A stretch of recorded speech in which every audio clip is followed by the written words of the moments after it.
Always a pleasure to hear from you, Jitsi. Anyway, hello to anyone who could be watching this or listening to this.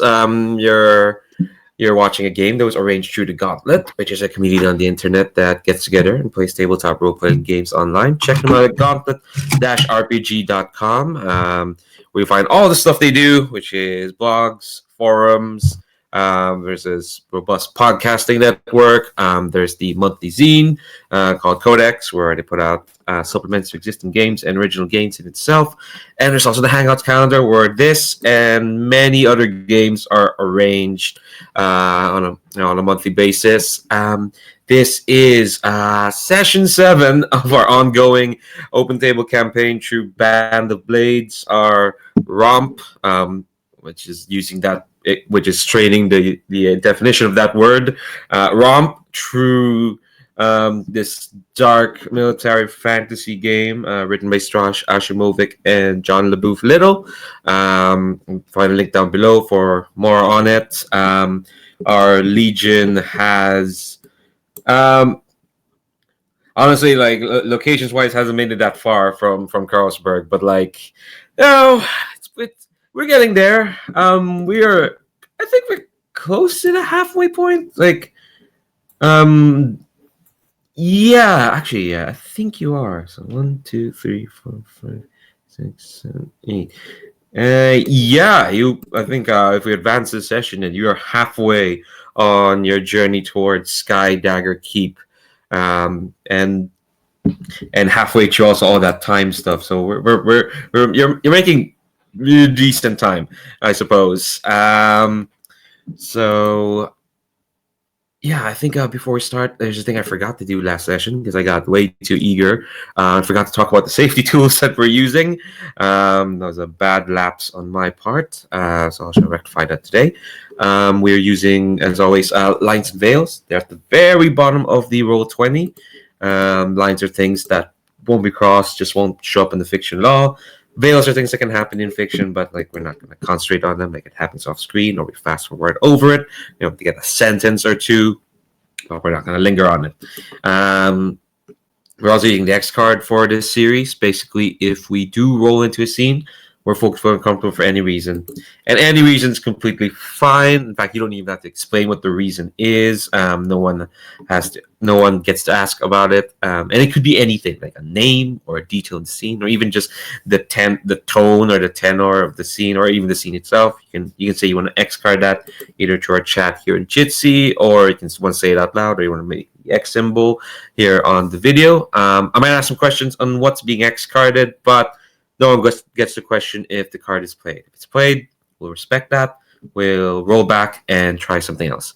And finally, we have an open door policy. If at any point folks need to step away from the table for any reason, whether there's an emergency you need to take care of, or you're more tired than you thought and you need to step away, or even just pause the action to take a break, say if you drink, oh Jesus, I drink 3/4 of your coffee before we get even to the game, and nature just takes its course. We'll pause the action at any point and make sure you all are comfortable, because that's the most important part.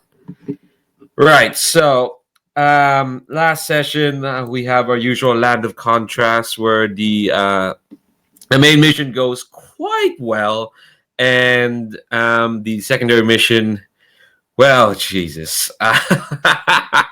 Yeah. You gotta take care of this Vulture jerk at some point. You just gotta. They're just being really annoying.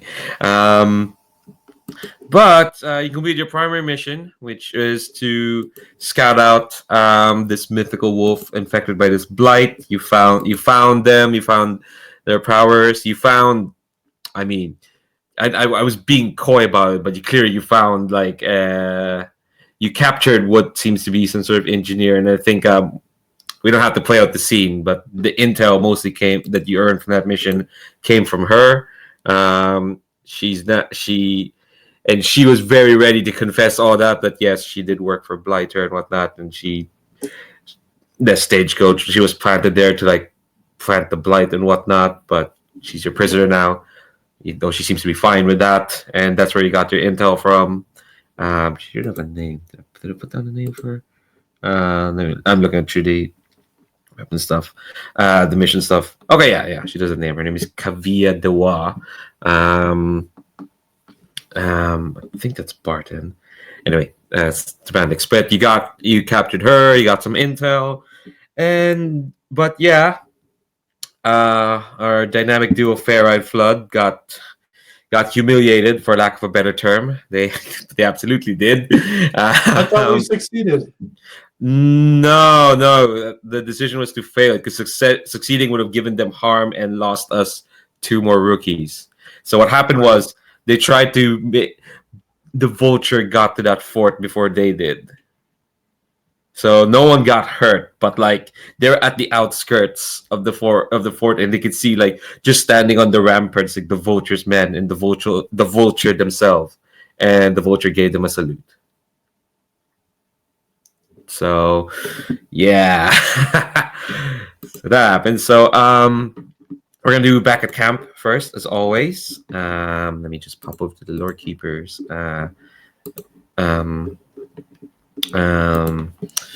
Sheet. Oh, and also I should mention for anyone watching this is our last session for Matt and for Patrick. So maybe we'll see how this campaign goes. We'll see if we see them again if we're still here.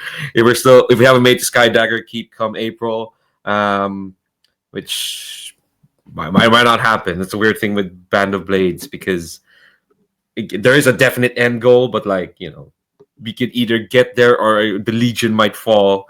Time might catch up with us, but we're doing good time.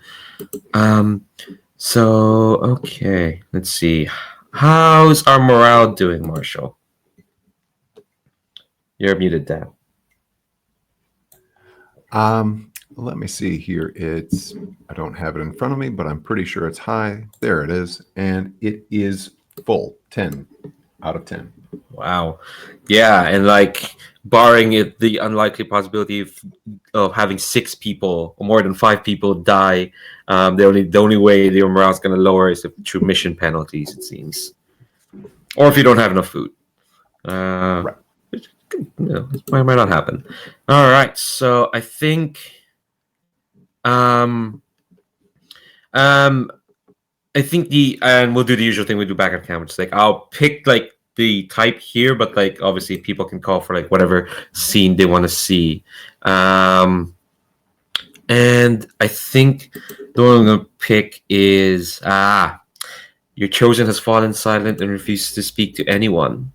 So I think how that's framed is that when the folks from the primary mission, which was the Nemean Wolf one, kind of come back, we see like shots from afar of the chosen speaking to some of them, primarily to our scholarly rookie, which they think it was Rashi. Yes, it was Rashi, and just like asking them like what happened and what's going on there.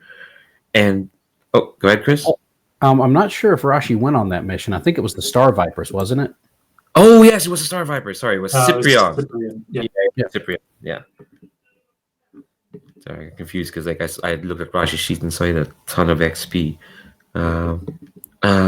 Yeah. So yeah, to Cyprian and because Cyprian was the one doing all the research before you went there, and yeah, I think your chosen has always been weird. I suppose she barely did speak to anyone, but I think this time, like, if not for the fact that like sometimes you see that eagle form of hers up there, actually, I think what happens like you notice her just a bit more, I suppose.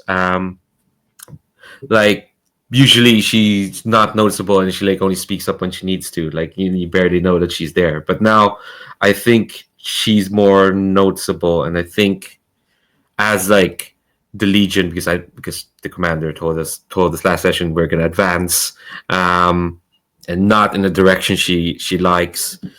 And I thought about playing this out, but like it's the outcome is kind of inevitable. I think there is a lot of like her looking out towards the direction of the forest as like the Legion's gearing up to move to Westlake. So is there like any scenes you want to see from anyone in any part of the Legion? It's like we're in this back at camp sort of area.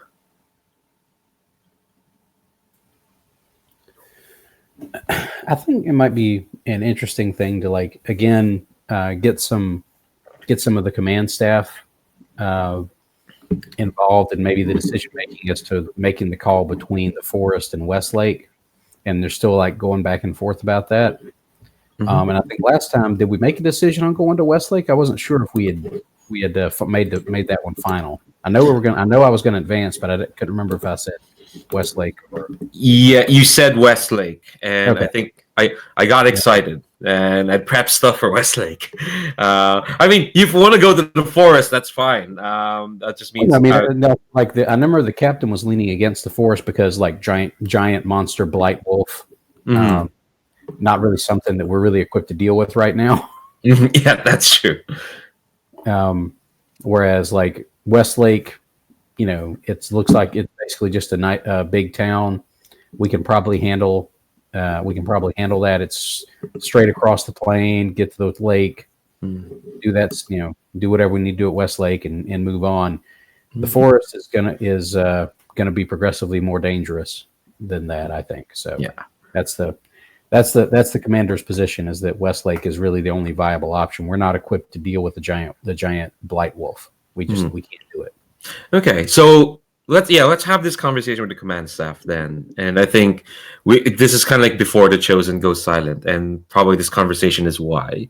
So we're back at the tent, and let's get like what's the demeanor and like what each of the command staff are doing.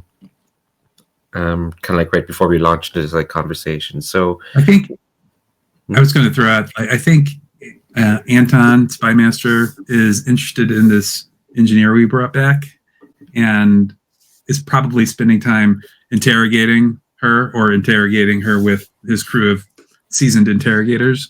And so that's probably what he's doing. He's engaged in that. Oh, okay.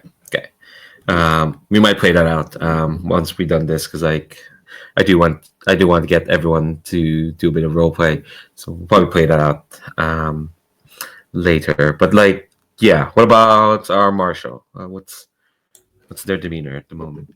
I think the marshal may be having a side panel with our officer who might have been called in just to check on how the mission went, kind of debrief and talk about this new captive and exactly where they found her, what and why they brought her here. Yeah. Hold on. Ooh, sorry, there's a chat there. Oh, I didn't notice that. Sorry. Ooh, oh man, he looks tough. He's grizzled.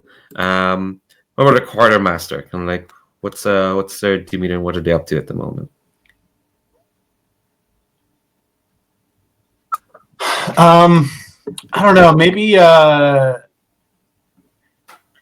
Maybe she's like, I don't think she's as involved in these like big decisions,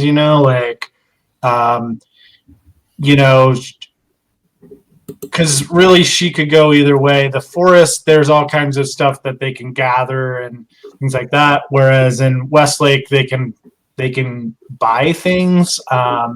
So there's like, for her, like, she's just going with what the commander wants. Although she's really skeptical that of going against the Chosen.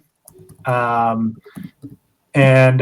think what she's doing though is like, maybe the fire mains are kind of really difficult to corral because they're like these sort of famous, powerful horses.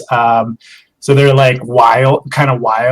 And so she's sort of sitting back watching rookies try to like learn how to ride, and just like laughing at how horribly they try to ride these magnificent horses. Okay, so I think since those are all really cool, I think we might break this up into like one scene each for each commander, because like I do want to see how this marshal is talking to the officer. I want to see how this interrogation is going, and maybe the commander will talk to the chosen then. So let's start with the spy master. What does this interrogation look like? Well, it's not one of these horrific torture-based interrogations. It's a psychological interrogation, mostly because it seemed like Kavea was already pretty weak-willed and willing and traumatized by the events. And I think the spy master, maybe there's a little good cop, bad cop going on, and the spy master is kind of the bad cop, comes in and asks just like interface. Actually, he's not that kind of person. He's more cold and sublime. So I think maybe he's watching from the background, and he's got two of his interrogators doing the bad cop, good cop, and he's pressing what they're pressing for is information both on maybe this is before we've made the decision to go to Westlake, but looking at the decision between heading to Westlake or the forest, and wants to know the Kavea's background, who what Kavea knows about both locations, where she got her, who armed her, who set her up, like anything we can get out of her. Yeah, Kavea is incredibly chatty. Honestly, you have this whole routine, good cop, bad cop setup, and like she doesn't stonewall it because she's willing to give intel, but like it's not necessary. And so your interrogators are kind of like flummoxed because like she's just giving it all. Honestly, too much useless information as well. Just like so she's talking about how she doesn't like her mom. One of her two moms. She talks about this cat that she had to leave behind and how she misses her cat and all that. Sorry, I got distracted by Matt's cat, who looks like they're perched above your head. But I think throughout that, she does say like, I mean. And she said in her voice, I'm trying to find her voice again. I mean, there's quite a bit of us who are, not all the people who work for Blighter are undead or rotting or disgusting or whatnot. There's plenty of us who are still kind of human. But like, we didn't know that Victoria Carhow would be working for her. We were just fans. We're big fans, and we want to learn from the best. We're engineers. We're would-be alchemists, and well, I mean, obviously, alchemy is like tied to Blighter and all that because that's what she did to the art and whatnot. But there's plenty of us who are kind of who wanted out, and there's I was actually. I got a message from them, and they extended me an offer to get me out and get me to where they are, and I mean, I can tell you, but that would be like breaking their confidence, and depends on where you're going, but like, I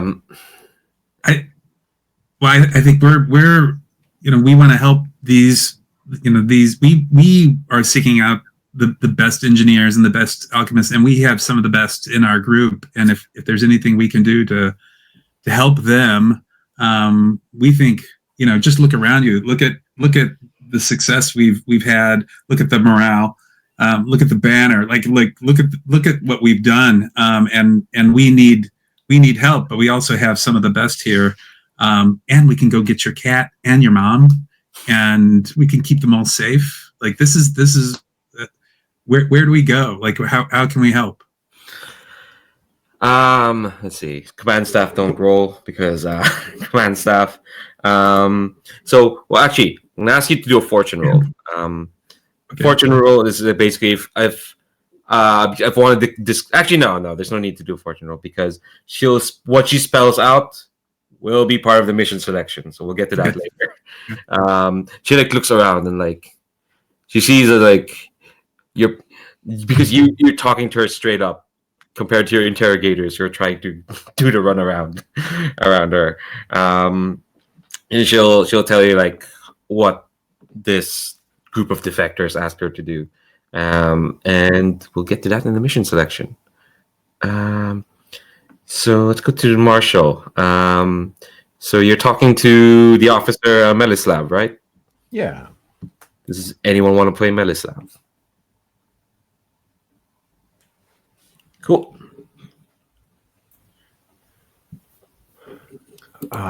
So I understand the forest was blighted, just beyond recognition.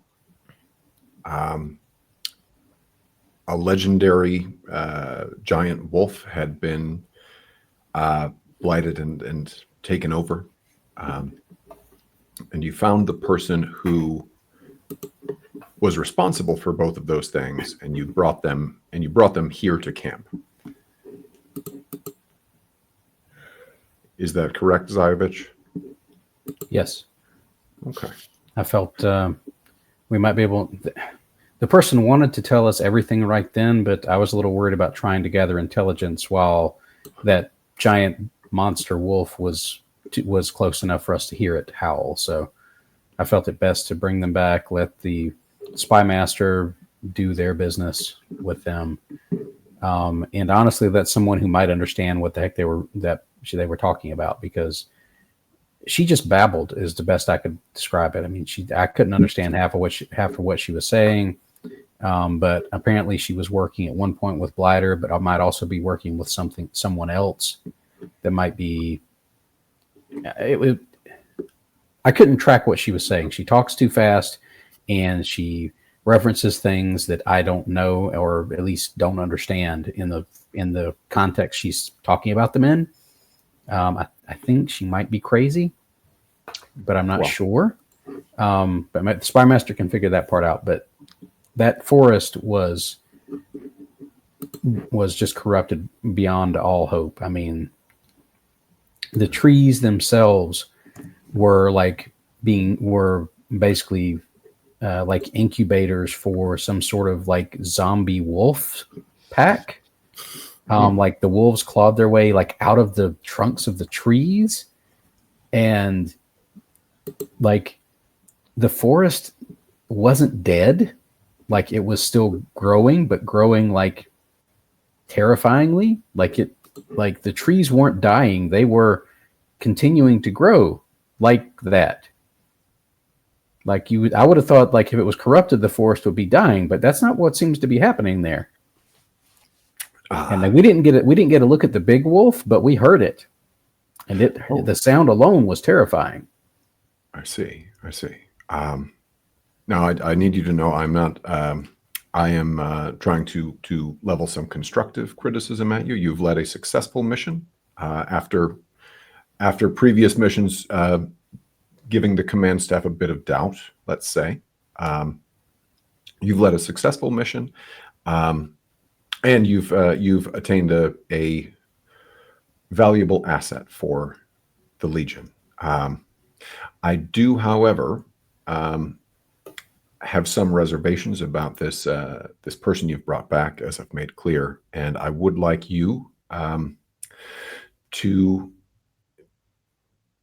stay on guard during this time at camp, because if this person is capable of turning a giant wolf into a blighted monster, they are now quite near a stable full of mythical horses that could, I assume horses are just as easily turned as wolves. So I'm giving you a secondary duty during your time at camp, and that is keep your head on a swivel. Pick a few other soldiers to keep their eyes out. That is all. But well done. Well done on your mission. Thank you. I think Malislav salutes crisply and goes off to select a couple of recruits to help him keep an eye on our prisoner / guest. Mostly prisoner, though, I think. That's fair. I know, Matt, like the scene you described, we probably don't need to play that out. Unless everyone wants to play more rookies in love with these fire mains. But is there No, I just wanted it to be kind of a gag. That's fair. I was gonna ask if is there a scene you'd want to play out because you didn't have one.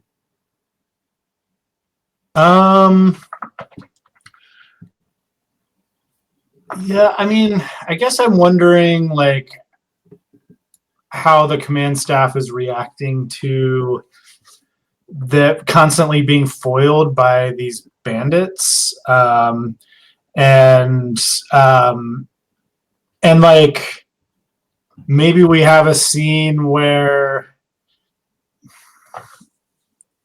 I don't know. I could see like Flood and Feyre, right, being like harangued by the commander, and then being like, "It wasn't our fault. Like there's something else going on here.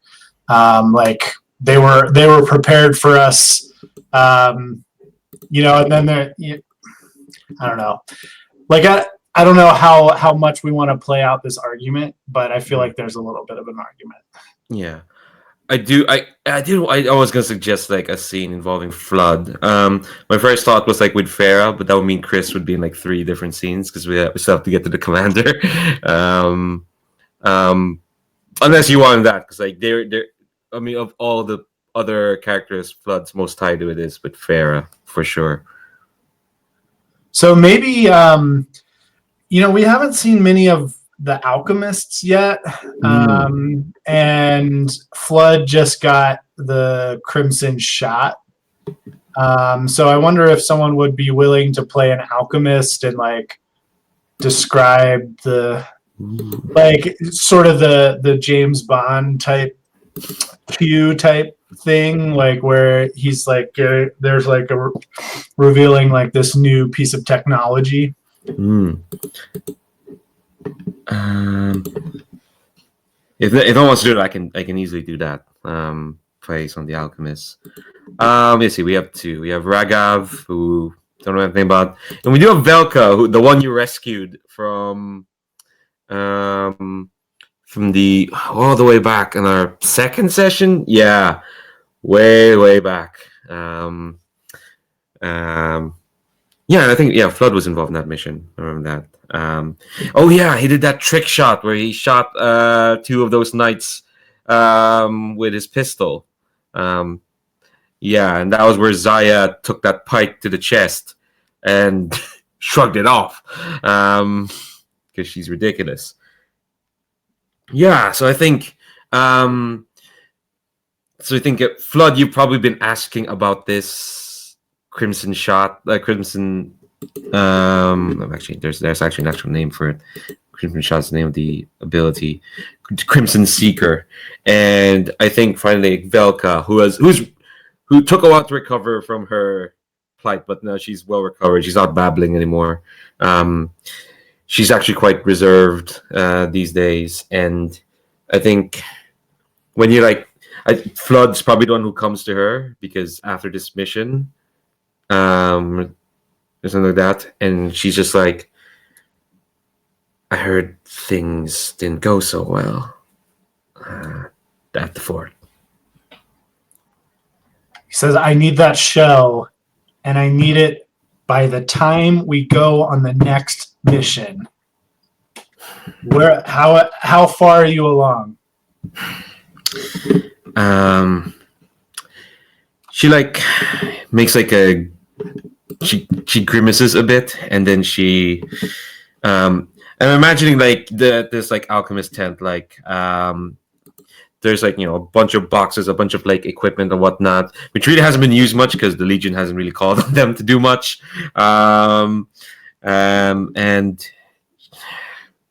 she like rummages like underneath like a table, and she pulls out like a small sort of like case, and it looks really nice, and it's made of stone, this case, and like it's fairly small. It's like it's almost slightly bigger than like a ring box, and she like gingerly like pulls off the lid, and you can see like it's full of like sawdust, and nestled inside is like a fairly innocuous looking shot. It looks like it could be any kind of shot, if not for the fact that like it's at this very dark maroon color. And she sighs and she says like,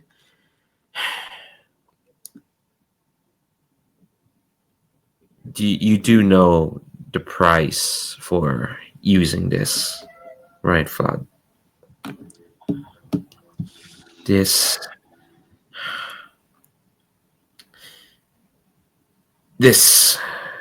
extracts so much from whoever uses it. In fact, preparation alone to use it at its full power. When you shoot it, you'll have to cut yourself and bleed your life essence onto it. You have to do it to fully arm this shot. You're giving it a part of you to use it. There's nothing else that they can take from me. He picks up the shell, and I think it is like kind of coursing with power of some kind. Even it's very nondescript maybe, but like even like Flood's trying to be a hard ass here, right? But even he's like a little like all right, I got this thing now, like gotta use it. And I think Velka like just like sighs. She's just like, well,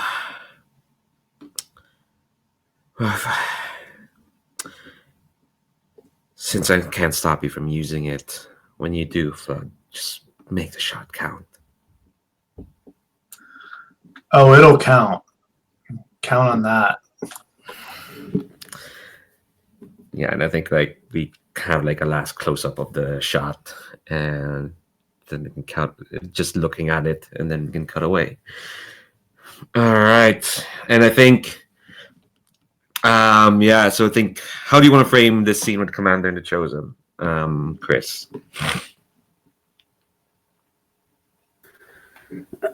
I think like the commander is like, she's got the info, the debrief from the officer, and she's reading through that about this description from him, and she's also got the description from Cyprian, who was like the analyst from the Star Vipers that was there, and she's got like his really in-depth description of all the stuff that he saw, and how the forest looked, how it was reacting, how everything looked, just messed up.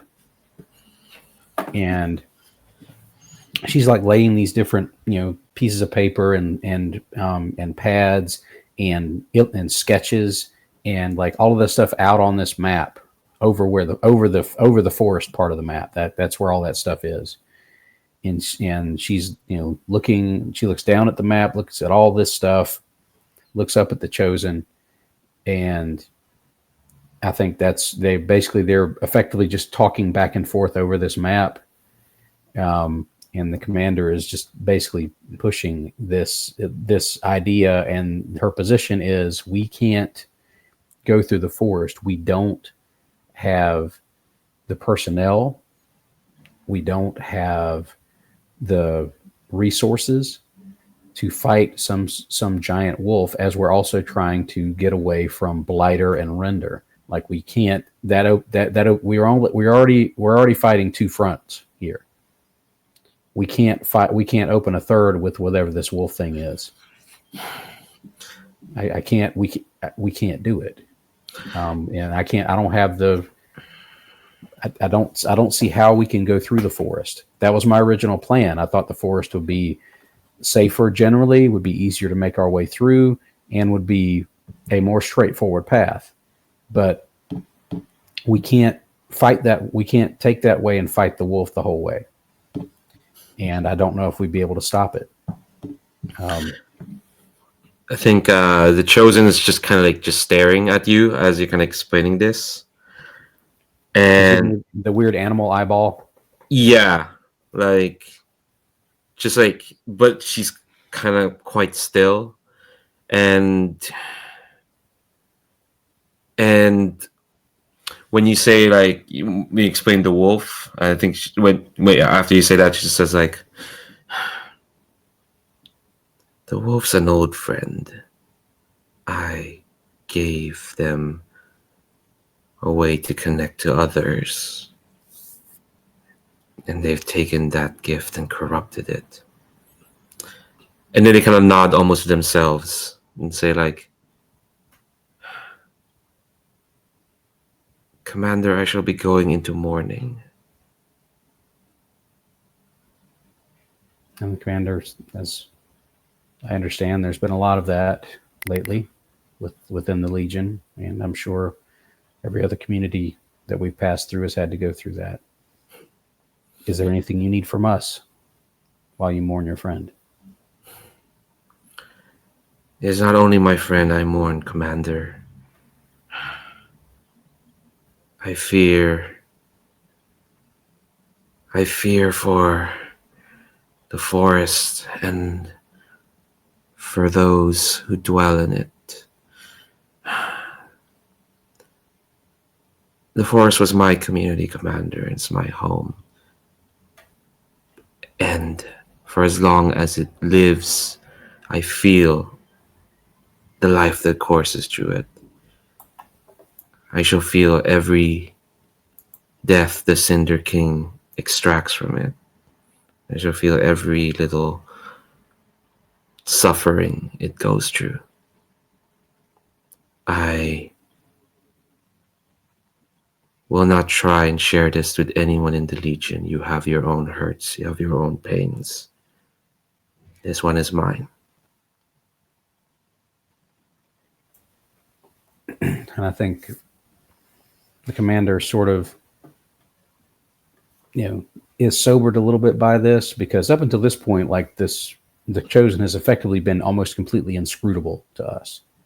And this expression of like her having to deal with grief, I think, has sort of like maybe given the commander like a different view of the Chosen. Maybe humanizing her a little bit, if that's the right word for that. And the commander says, "Do what you need to do.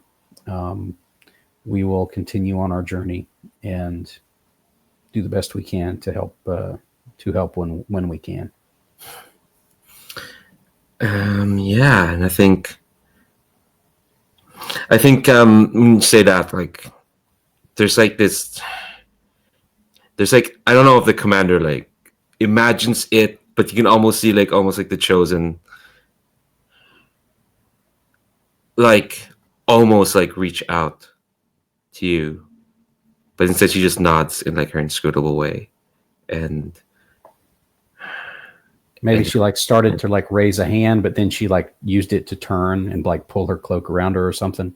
Yeah, I think it's exactly like that. And yeah, she goes silent for a while, but I think everyone in the Legion, it kind of feels like the Legion will respect her silence. Hopefully, I don't know. There might be some jackasses in the Legion, but like, we're really used to her being silent. I mean, she almost never talks to anybody anyway. Yeah, but like, I think in the past couple of weeks, these complaints were she had been speaking up quite a bit, randomly showing up at other people's tents and telling them stories. So like she was opening up, but now like Okay. But I think it's a very noticeable silence this time. Okay. All right, so that's our back at camp stuff. Now we get back to the admin. Love the admin in this game. Back to the start of the campaign phase. Time passes. Commander, time and pressure increased by 1. It'll be fine. It'll be fine. Okay. Time and pressure have been increased by 1. I've already said we were advancing. Yeah. So we'll get to that later. But do you have ways to reduce that pressure? So.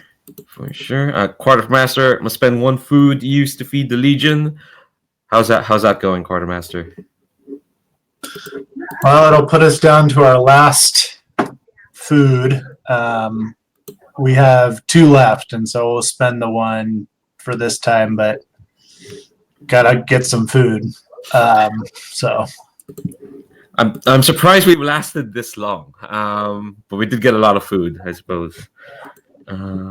All right. So campaign actions. Quartermaster, how's first you ask the Marshal, how's the morale? We're at 10 morale, which gives us 2 free campaign actions.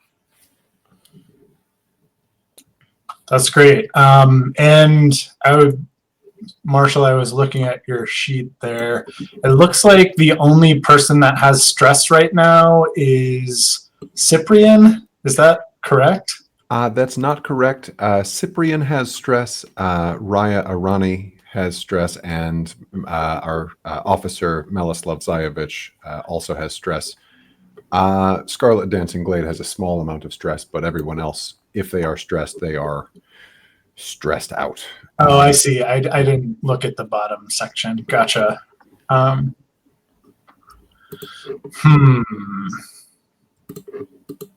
So I think it would be so here's a thing. If we did Liberty and then worked on a long-term project and boosted it twice. The other option is to not do Liberty at all and do only long-term projects, and we could possibly, depending on the rules, finish one. Some other stuff we need, we could definitely use. We could definitely acquire assets and recruit. I mean, this is the most free time we've had this whole game, whole campaign. So I think it's important that we use it wisely. But I also don't want. I know Raya already has a trauma. I don't want her to die. And then, it just would be I just worry about not clearing some stress. How does everybody else feel? What do you feel like we need the most? Does acquiring assets help us get food? We could use it to get food, I think. Is that right, Leandro? Yeah. Yeah, food is assets. We've got the two characters that are Orites who can boost, who both took Royal, I think, or Noble. So that lets them each boost. So we can double boost the one long-term project and still get into Liberty action. I think you're right. We want to make sure we've got at least the stress down for all of our people. Even if we don't boost it so we eliminate all stress, we at least get 3 stress out of the way with a standard Liberty action. Yeah. Right? What if we do 1 Liberty action, no boost, a double boosted long-term project, and if we end up boosting the boosting upgrades the result level. So if we get a 6-segment clock, say, we could potentially get 5 segments full if we roll a 4 or 5. And then I could spend a supply to finish that clock off. If we get close. I can deploy a spy to help both with long-term projects or with acquiring assets. But plus 1D on long-term projects if that help. Yeah, I would say like you can use one spy for one of them, and maybe the other one to finish that late trap. Yeah. Okay, so I think it makes sense to do Liberty. So let's do that for sure. May I make a counterpoint to that real quick? Yeah, absolutely. The 3 people who've accumulated substantial stress don't necessarily have to go on a mission right now.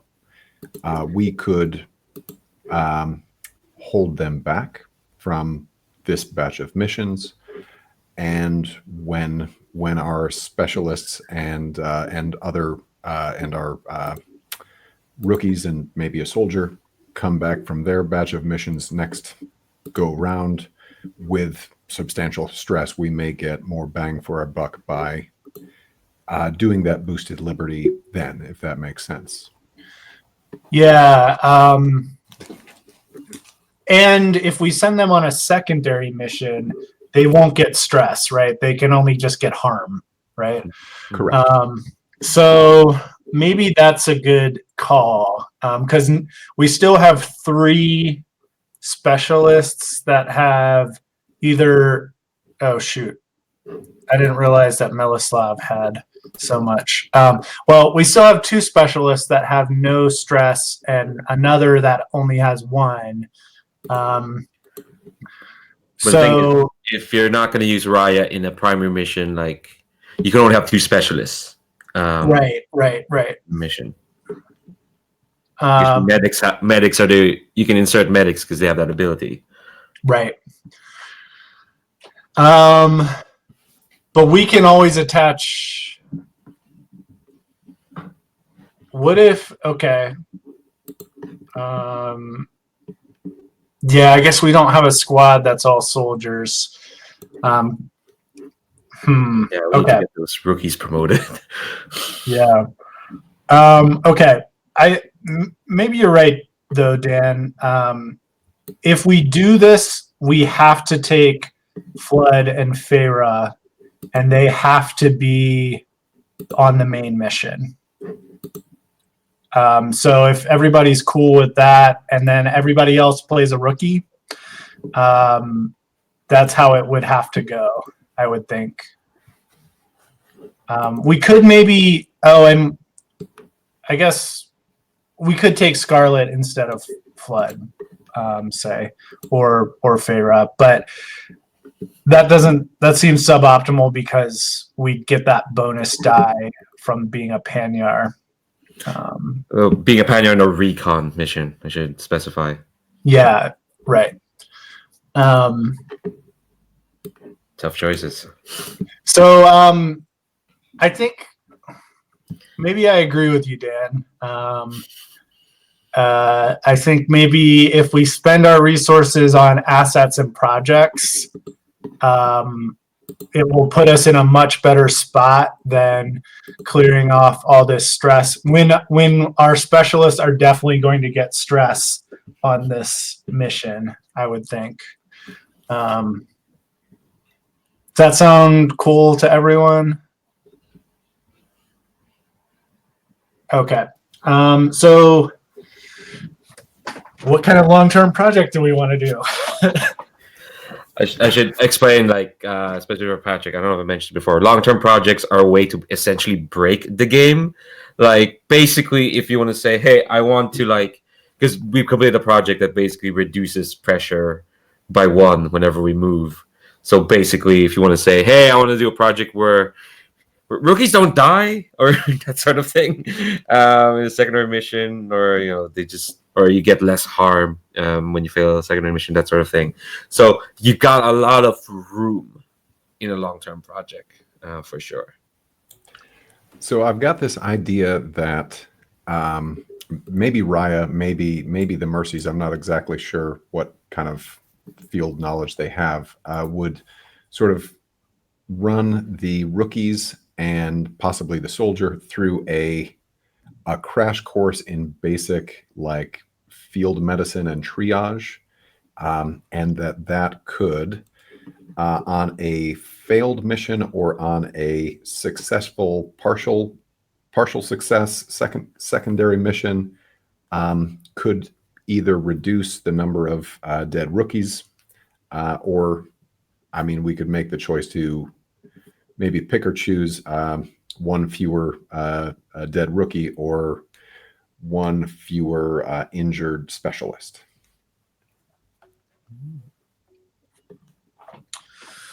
I like that. That's definitely been a pain point here. Constantly losing rookies and also having to heal the specialists has been a real annoyance. Anybody have any other thoughts on long-term projects? I like the idea of like reducing our rookie casualty. Like that's that would be a positive step, I think. Okay. Especially if we could just complete that like in one fell swoop, like it sounds like we've got a possibility of doing. I'll say this is a 6-step clock for sure. Okay, 6-step clock is good. So let's call that survival training. Then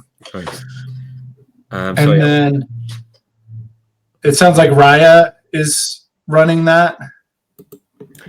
She sure can. It makes sense to me in the fiction. Mm-hmm. But she can't push herself. Ooh, that is correct. Oops. Well, I think Scarlet is probably also good at wilderness survival type stuff. The question is really, what are they doing? Like, what's the action? Oh, I see. Yes.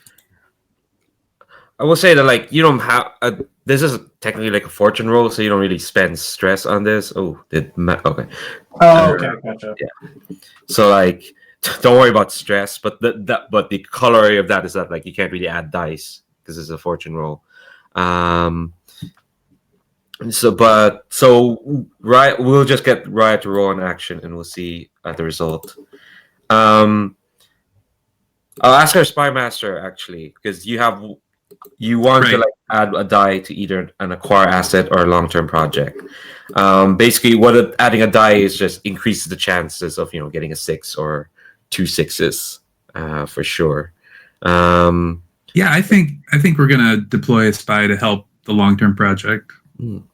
Yeah.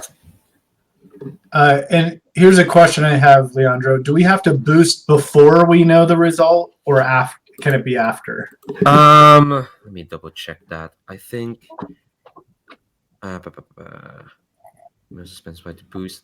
It doesn't say, but I think you can do it after. Okay. Yeah. All right. So I guess we'd want Raya to roll. I would guess it's like a marshal, maybe. I don't know. What do you think, Dan? Yeah, that makes sense to me. I could make a case for research or consort, but I don't think the juice is worth the squeeze on those. Marshall makes a lot of sense to me. Cool. All right. And how is your spy master? How is your spy helping with this? It specifically says spy bribes or threatens as needed. So maybe the threats are helping to get them in shape. The spies teaching them certain tactics to help them in the field to help their survival. Is this specific? Which spy is this specifically? Is this Egrid? I think we're gonna put Egrid on it. Yeah, I get the feeling like she's a very personable type who probably is more.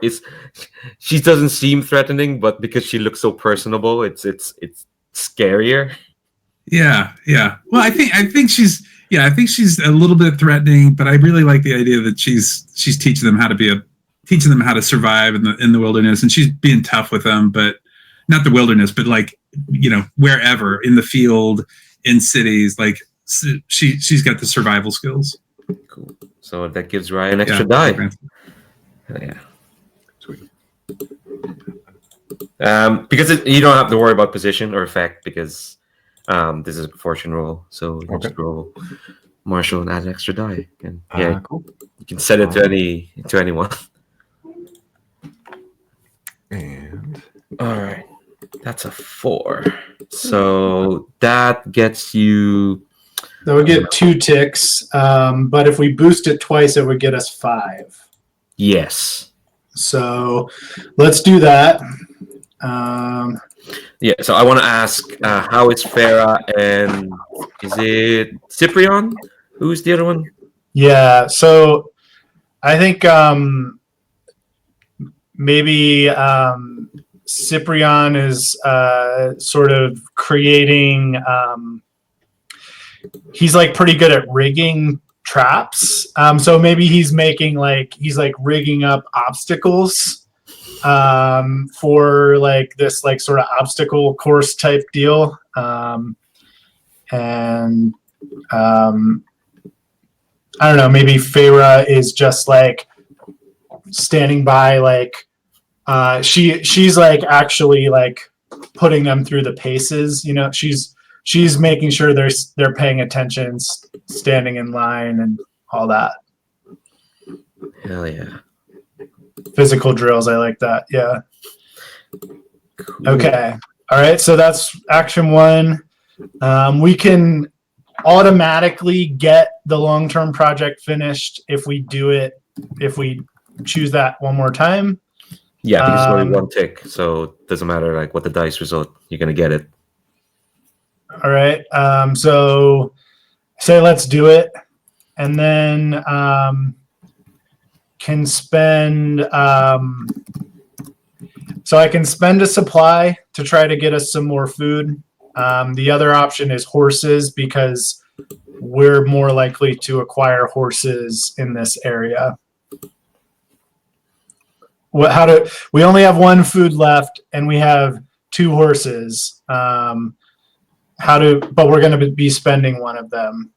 How do people feel about that horses versus food choice? And what's the impact of when we run out of food? When you spend food, when you can't spend food, you lose 2 morale. 2 morale. Okay. Do we know the available resources in Westlake? It's a twist, but I'll just spoil it for you because just to make the things easier. What you know about Westlake is that it's a prosperous city. Though Garsberg was the Aldermark capital, Westlake is kind of like it's like its culture. It's a very proud metropolitan city. It's like the St. Petersburg to Carlsberg's Moscow, for sure. It's the seat of the Church of Aldermark's gods. It's prospered for years by trade and whatnot. It has yet to fall, and it's actually I'll tell you right now. You from what you heard from refugees from like people passing messages before the routes kind of got nearly cut off by the Vulture, is that Westlake has kind of been very leery at letting people in. There is like a massive refugee camp outside its walls, and you're gonna advance there anyway, and you're gonna see it anyway. But the special rules of Westlake is that like normally it has an asset rating of 3. which means you always roll 3 dice when you get assets. But to get in, you're going to need to complete a 3-step clock. So beforehand, you get an asset rating of 0 before you're allowed in. So basically, you're not going to be able to get stuff until you get into the city itself, which is going to be work. Okay, so it sounds like we'd be better off making sure we have food. Because horses are great and they're super useful, but it's really important that we have some food in reserves because it's going to take us at least filling up that clock before we can even get stuff. Yeah, and we got horses at this place. That's always something we could look at in the future too, but food is definitely the more pressing need. This will put us at 0 supply, but it kind of makes sense that we do that before we have to get into because we only have 1 left, we would necessarily need another one before we can get into this city. So I think I will do acquire assets here for food. Cool. So to do that, you're going to roll your asset rating of the place, which is a 1. I think there's not anything else. To add a bonus there. Let me double check.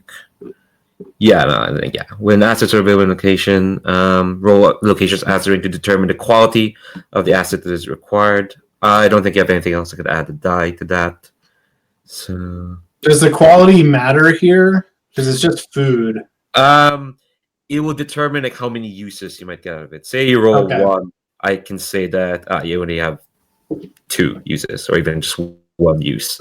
I gotcha. If you get like, yeah. All right. So it's just 1 die fortune roll. Yeah.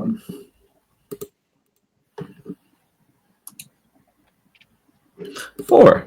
So it's standard. You get 1 food, which equals. Let's see. Let me look at your sheet again. I just 4 closed it. Why for did I close it? 4 for us. Yes. Okay. All right, we're good for a bit then. All right. Sorry for the longest campaign phase, action phase of all time, but there was definitely some strategy stuff to discuss there. Yeah. No, it's fine. It's refreshing, honestly. It's not just like, oh, we got to rest and recuperate. Goddamn liberty. For once. All right. Oh, before I forget, Spy Master. Gotta roll that lay trap.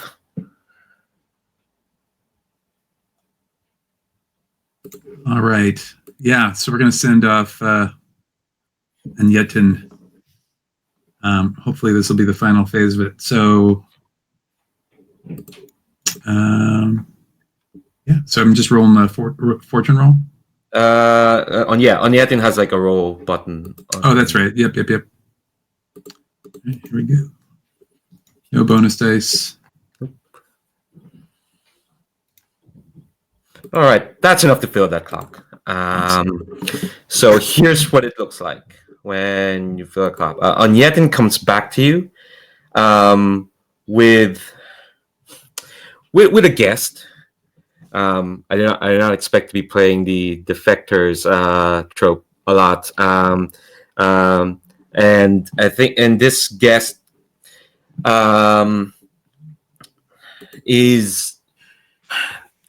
she looks like she's dressed to like just, well, I don't know how you dress like a bandit, but you know, she's got like a mismatched sort of like furs and armors with her, and Anyetin tells you that like she came to him with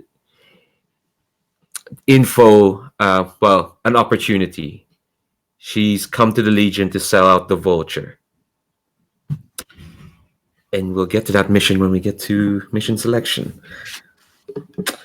But first we advance. Well, first I asked Commander if Legion will advance. She will. And which path to take? Well, I already know. And so I'll let you drag the sword because I didn't let you do that last time. I just did it myself. So Chris, if you want to drag the sword stabbing Sunstrider camp to Westlake. There we go. It's the little things in life. So commander roll pressure, see how much time they accumulate, and the quartermaster may spend horses to lower that pressure. So you're spending the fire main. You've got the map project that should reduce your pressure by 3. Yeah, the fire main I think reduce it by 3 just by themselves, right? And not 2. Okay. Reduced by 2. Okay, Instead of sorry. 1. So that's a total of 3. So that leaves me down at 1 pressure for the advance roll. Watch me roll a 6 on this. On this one roll. I get to take the worst roll, right? Or do I have to take the best one? I was gonna say you take the first dice, but that's also the worst dice, so we'll take it. That's fine. You take that 3.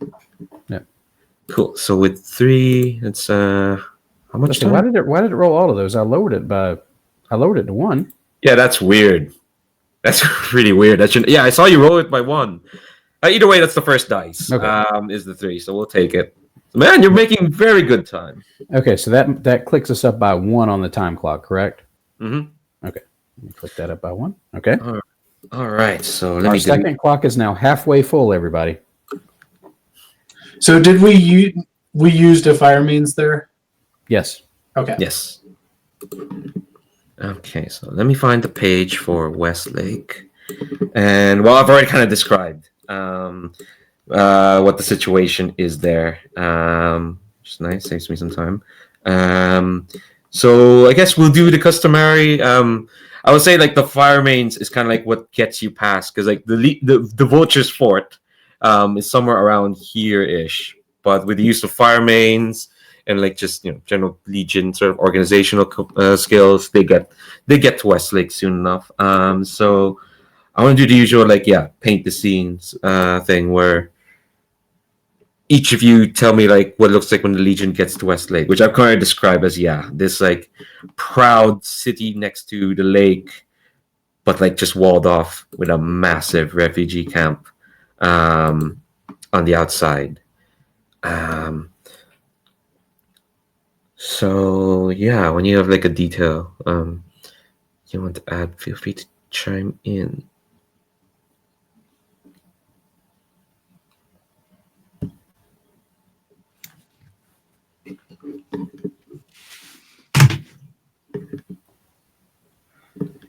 Yeah, I think what you notice, I think it's kind of like a replay writ large of what we saw when we first made it to Plainsworth.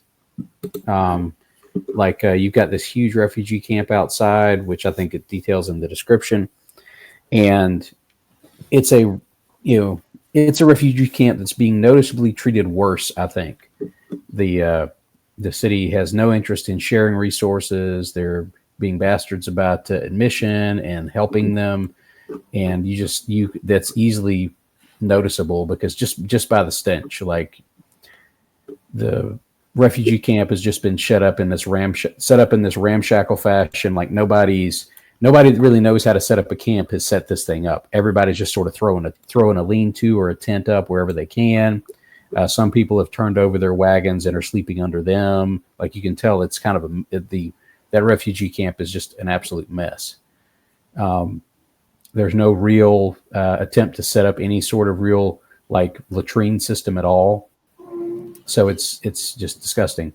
When people can, they're trying to basically go to the lake to do everything. And so like the lake near the refugee camp is also kind of disgusting because like they're dumping like all of their waste, all of their like broken stuff. Like they're all just throwing it in the lake because they don't have anywhere else to put it. So like there's an entire town and that lake on that side that's just basically become fouled by just having way too many people having to deal with way too little infrastructure to deal with that many people in that small of a space.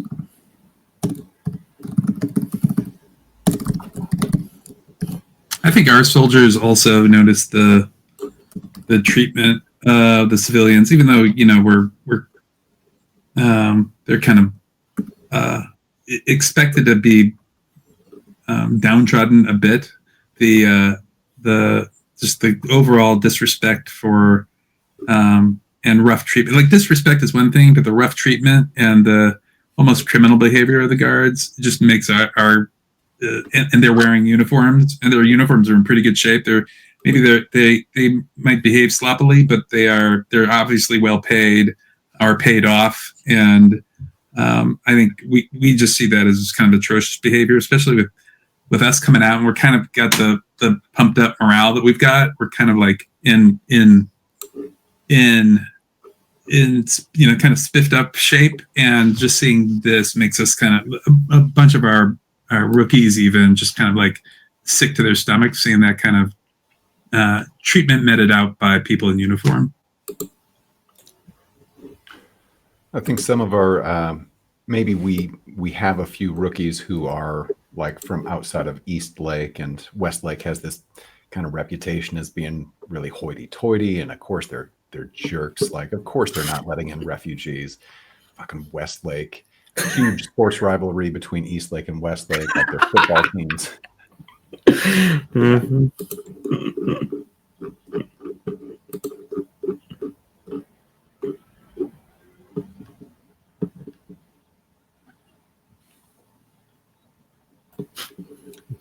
Well, I think. Yeah, oh, go ahead, Matt. Go I'm ahead. sorry. No, you go ahead, Chris. That's okay.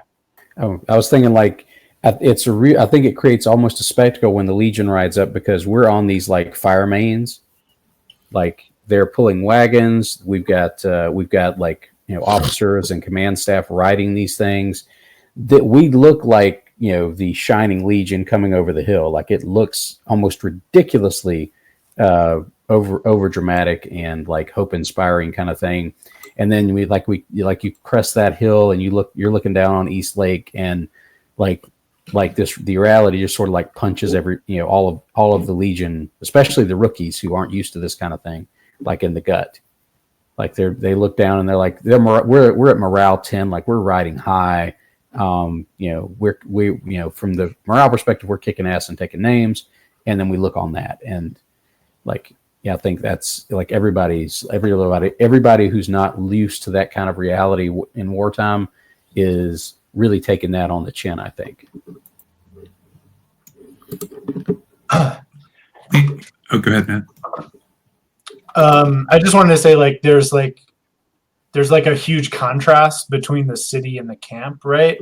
And so if we're having this procession through this camp, and then we walk right up to the gate, maybe, and there's like a little bit of negotiation there, and the the commanders, at first it's not even the commander, it's just like it's let's say the marshal is up at the front, and everybody's sort of watching and like just waiting, like, okay, when are we getting into the city? And then you see the marshal like turn around and fetch the commander, and the commander comes to the front, and they're talking to these guards, and the guards are saying like, I'm sorry, our instructions are to not allow anyone past the gates, and beautiful horses notwithstanding, so I'm gonna have to turn you away. And there's just this sense of like, throughout the Legion, there's this ripple of like, what? You're not letting us in? Like, yeah, I can imagine like there's a super well dressed bureaucrat with basically a clipboard, and just doesn't even notice the fire mains, and is with the guards, and it's just like talking about fees and authorization and just all this bureaucracy stuff. Yeah, no, absolutely. Not even like any of the main council members of Westlake, just some pencil pusher. So yeah, I put a clock in the quartermaster sheet entering the city. It says 6-step, but just pick tick 2. It's meant to be 3-step. Yeah, the monster. So yeah, that's. So yeah, I can't get into the city. And also, you notice on the special rules that like the best way to get to Eastlake from Westlake is through the lake, but you need to get boats for that. But if you don't, you add 2 dice to the pressure roll because you have to go around You see like this bit here where the river, you can ford that river, but that's going to take you close to the south. And there are enough rumors that the Cinder King himself is landing to the south. He hasn't landed yet, but like, don't worry, you're not going to beat the Cinder King because you can't defeat him. Not at this state, anyway. Not even with your shiny god-killing shot. Okay, so because who knows what he is. What we're gonna do is I'm gonna reveal the missions, and then we're gonna take a break afterwards because we've been here for an hour and a half. All right, where are they? Hopefully, I get right because I had to kick out the mission once you finish that lay trap because I had to replace it with another mission. Let's see, first journals, cooking. That's tags. Actually, no, you don't need to edit control now. It's my missions. All right. So, first mission is a supply mission with holy favor. Westlake's refugee encampment is being barely held together in his press for help from the Legion. One of the notable faces in the camp is a nun from the Church of the Twins named Arella the Mayor.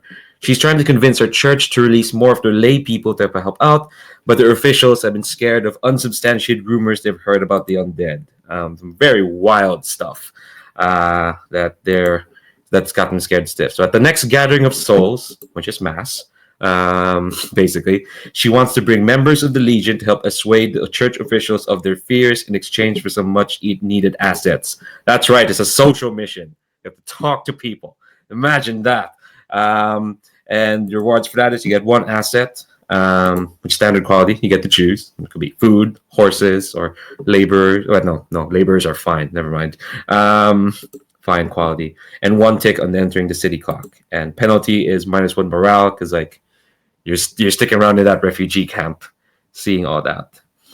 The next mission 2 is supply. Mercenary work is the type. I should have taken it out. You're not meant to know that. The rescued/captured blighter engineer Kavia Dewa has offered quite a bit more besides intel she had in exchange for fair treatment. She knows of a small enclave of escaped/defected workers who once toiled under Victoria Carhow, who may be of use to the Legion. They had contacted her knowing of her lapsed devotion to Carhow and asked that she help retrieve important personal effects they had to leave behind after an ambush from Render's forces left them scattered. The effects are in a small inn, the Blooming Cask, deep behind enemy lines. Dewa insists that they'll provide handsomely for those effects. The reward is +3 supply, and there's no penalties for that, so it should be fine. And the special mission, which is an assault mission. After the dramatic taking of Fort Winterberg, the Vulture has sent their bandits ranging around the south, causing havoc amongst those fleeing the chaos. Such is the reach that intel has reported. Oh wait, no, I meant to edit that. That's not meant to say that. Delete that sentence. The Legion has caught a lucky break, though. A defector from the Vulture's ranks, a runaway Zemiati noble named Valeria Albrecht, has offered up the following information. The Vulture is personally meeting the Black Oaks, which is a knight under Render's forces, the Knights of the Black Oak. They're meeting their primary scout, the slippery shadow known as the Sable Arrow, at the Crooked Copse. This will be a rare opportunity to know where the bastard is and finally take them out, for sure. And the rewards and penalties are quite steep, and I might have stacked it on this mission's favor because the reward is -2 time, and you get a specialist, which is a medic with +4 action dots and 1 extra starting ability, and the penalty is -3 morale. I may have stacked it on this mission's favor what you're gonna play out. So, Commander. Oh, actually, no. I said we're going to take a break. Sorry. Because we've been here for a while. So, let's take 9 minutes. Let's come back at 40 past the hour. Yeah, so chill over those missions. We'll see you in a bit.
question to be asked.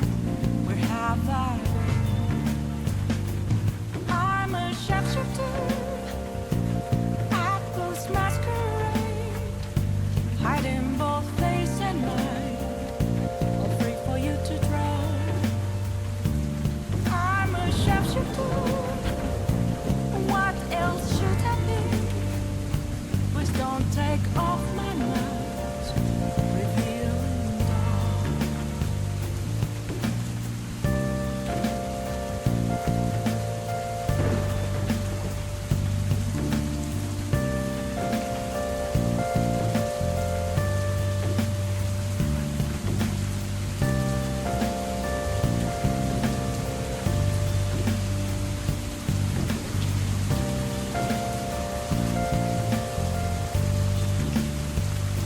Moments are gone, nothing left to be found.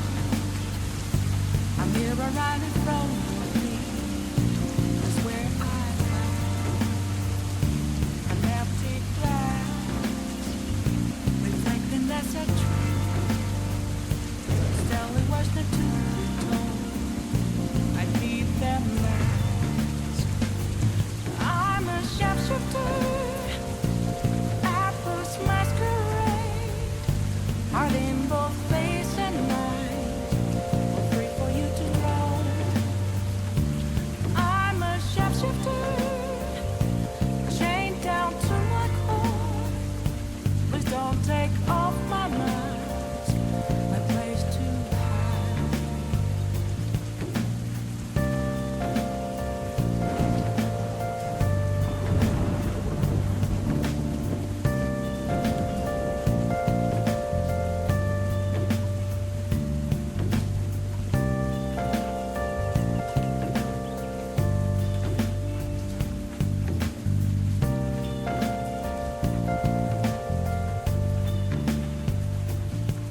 I can't tell you how to see me. Just a cage of bones. There's nothing inside. Will it always be burning down the walls?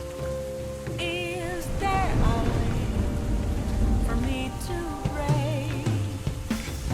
I'm a sharpshooter at post masquerade, hiding both face and mind, all free for you to draw.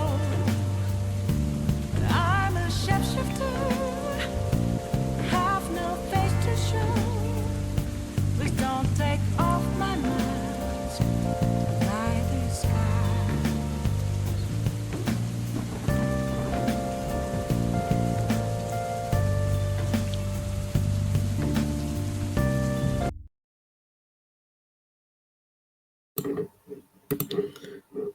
Yeah, there's no graceful way to just stop the video playing. It's just like whoop, gone.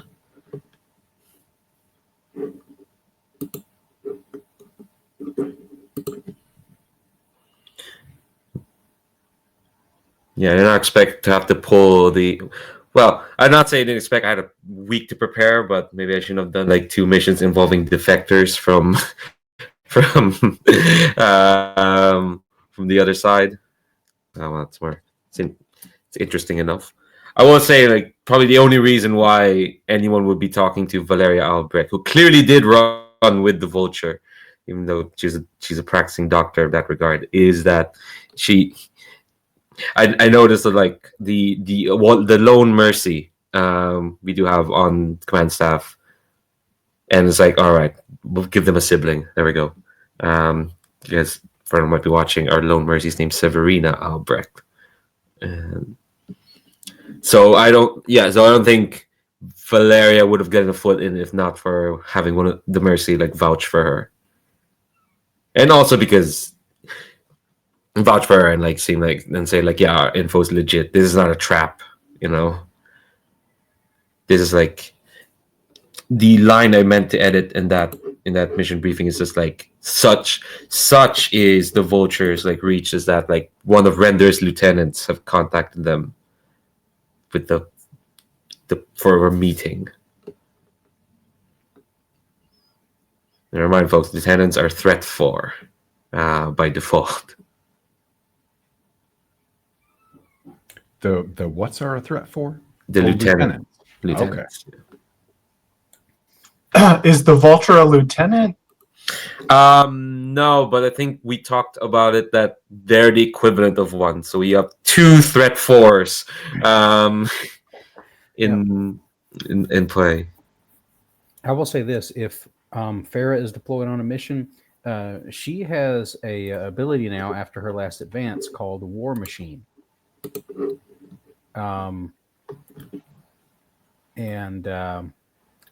That lets her do like an act of ridiculous physical strength or force that verges on the superhuman, and it reduces the threat level of all the enemies you're facing by 1. That's extremely useful. So remember the calculations we had to do the first session for you to take the doctor down. Yeah, you're gonna need to do more. If you're gonna face so that I thought about the Crimson Shot thing that Flub was working on, and I was like, how can I make that better? And I saw War Machine down there, and when I hit that advance in the playback, I was like, yes. Hell yeah. All right. Yeah, that's awesome. Everyone's back. So Commander, I mean, okay, all right. Cards on the table. I did stack the odds in favor of one particular mission. Like the commander's penchant for wanting to just murder the living bejesus out of the Vulture. So obviously, that's gonna be one of the missions. Yeah, I could have been a dick and like have like bad rewards and bad penalties, knowing the commander is going to go for it in fiction. But like, no, you deserve a little something because we're finally going to put the Vulture in camera in a primary mission for first and maybe last time. Hopefully the last time. Definitely that one. The commander is also going to do that one that gets us that 1 tick on the clock for the city entrance. That's mission 1, I think. Cool. That makes sense. So primary is Vulture. Secondary is that one per the commander's recommendation. Unless somebody has an idea as to why we really need that supply. Well, we don't have any, but it having no penalty, and that if we would be using the supply to get assets anyway, so we might as well do that.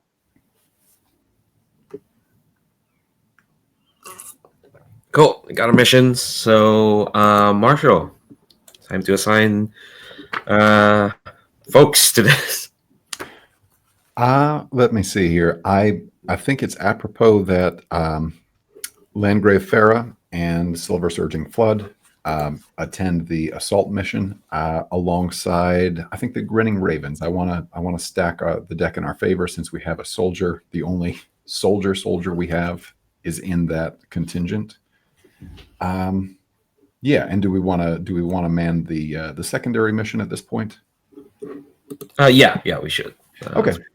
In that case, I think maybe we can send our officer, which is Officer Zayevich, alongside Scarlet Dancing Glade, along with the Ember Wolves. We haven't seen the Ember Wolves too much lately, and they don't have too many dead soldiers in them.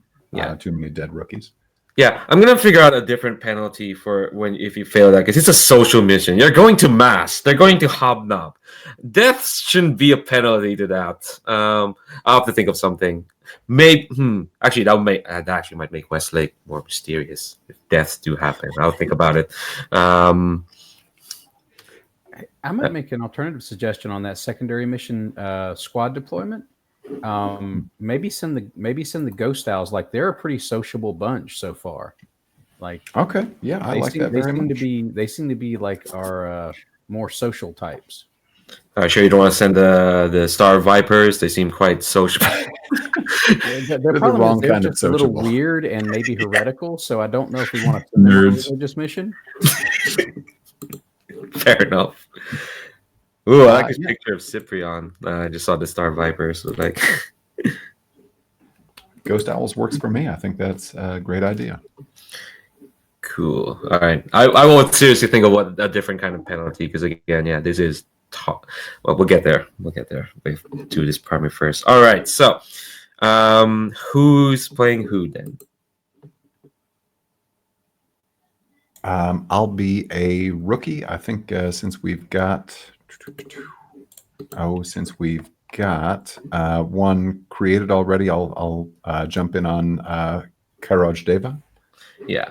Well, technically, yeah, he's been created, but he's never been played. He's always been an NPC. Okay. When he showed up, but so you have to create him from scratch. Sweet. I'll take Zaya. Hell yeah. I don't have to ask for the other two, right? We know which characters you're taking. The dynamic duo. It's oh man, it's fitting bookend this, and given this is gonna be Matt's last session for a while. Maybe ever. All right, so I'll give you some time to pick load and whatnot, and more extended time because Dan, you're gonna have to build a character from scratch. The main thing we know about Karaj is that he's stoic. Sweet. That's about it. He's stoic. He doesn't break easy.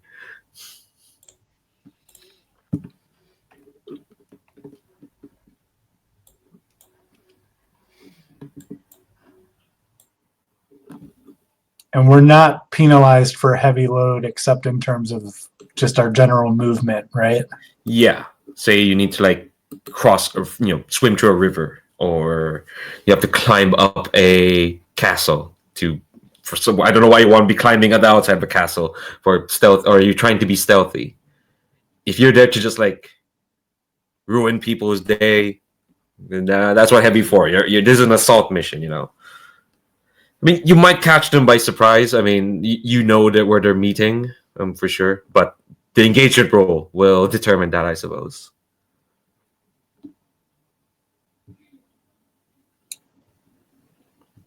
And I am going to be spending Black Shot, so everyone can take Black Shot, just because you get that bonus for an assault mission if you spend it. So. And also, because Render has that ability, we lose a die from an assault mission engagement roll. So we need all the padding we can get in that. Farah's going to go heavy load because this is a mission to break things and kill people. So just FYI, she's not going to be making anything at speed. Well, Zaya sees Farah gearing up with the heavy armor, so she's going to do the same. Oh yeah, I forgot. Zaya's a big fangirl of Farah. Yeah, I think this is the. Actually, no. I think I'm going to do normal load. Flood is a fast and light type guy, and it's already got. He can take a pistol if he needs one. Hell yeah.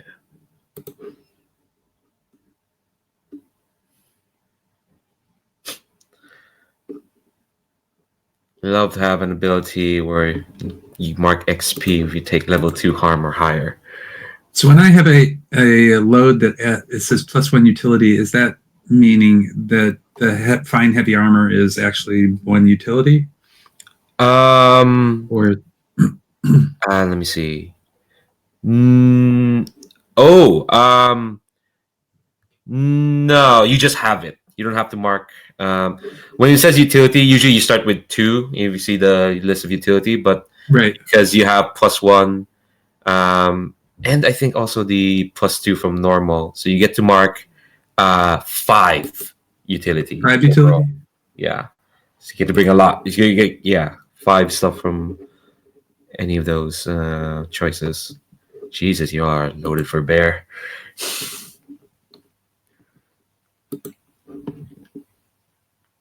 We're loaded for Vulture, actually. Oh, I should say, because I'm looking at Zaya's sheet. Yeah, if there are like 2 boxes connected, that means you need to tick both to take that with you. So like I see you pick the reliquary and tick both boxes, and each box counts for 1 load of utility. So, 2, 3, 5. Cool. All right. Yeah, and everyone has black shot. Cool. Is Karaj ready? You're muted, Dan. Oh, cool. All right. Okay. I guess there's nothing else to do but roll that engagement. Marshall, let's do this. There's our marshal. All right. Are all on the mission oath sworn to the Legion? That is correct. So we get 1 die. Do we have any intel to spend? You're muted, Chris. Yes, we do. We have 2 intel. I will spend 1 of them. Okay, cool. We do have some rookies on the mission. Does any Legionnaire distrust the leadership or not fear them enough to obey orders on the battlefield? I don't think there's any reason for that. Appropriate specialists are there, and this is an assault mission. We did spend a black shot, and no one is starting wounded, so this is 3 die altogether. -1 thanks to Render's ability. Render. Because it's an assault mission. Yeah. I will ask who's the commanding officer, and I would say you're not limited to like just bringing 5. The limit is like 2 specialists, so technically you can bring all of the Grinning Ravens. So because none of them are dead. So you could have like 5 soldiers, 5 non-specialists, and the 2. I should have mentioned this like maybe a couple of sessions ago. So that's what command and marshalling is for, is telling the rookies what to do. Gotcha. Let me see here. I think Landgrave Farah is more the command type. I think our sniper is kind of a more out on his own type. If that makes sense to everybody. Yeah. And hey, let's take all 5. I think that sounds cool. So we'll just march into town with a bunch of folks. Hell yeah. All right. So 2 dice. Sweet. Wow. Controlled position. Jesus. Okay. All right. So I think we'll do the usual spiel. As you set off for the crooked cops, how's everyone feeling?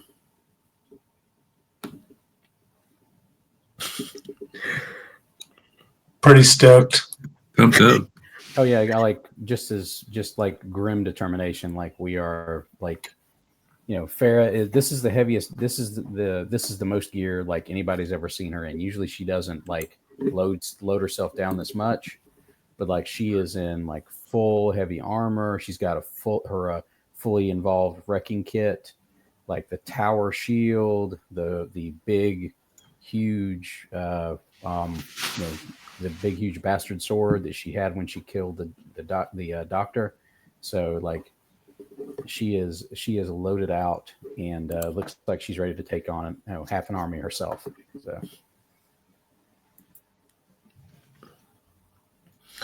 I should mention that like the defector did come with you, for sure, because because she actually it's up to the marshal, I suppose. The defector Valeria said that like she's willing to come partially as or maybe the marshal, or maybe the commander itself decides that she's collateral, so she stays in the camp, and if anyone if the squad is led to a trap or if they all die, then her fate is in the hands of the Legion. Does that make sense? Yeah, that makes sense. Yeah, that makes more sense. Yes, okay. So she's not with you. Cool. So that's Farah.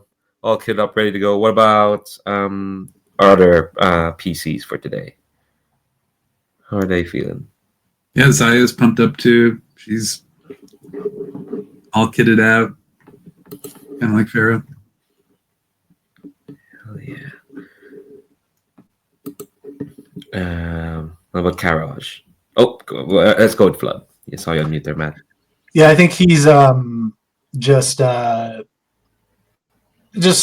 utterly silent. You know, like no one. He's like walking separately. You can see like he's not carrying like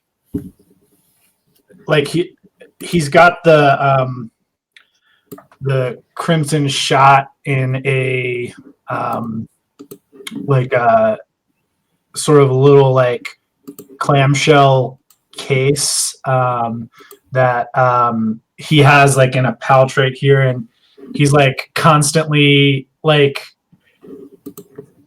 you can see his like thoughts go to it like a lot. It's almost like obsessing him, just that he's like, I still have this, like I have this, and like we're and I'm about to use it, kind of thing. I think Karaj is sort of mimicking that, sort of like occasionally looking over at Flood.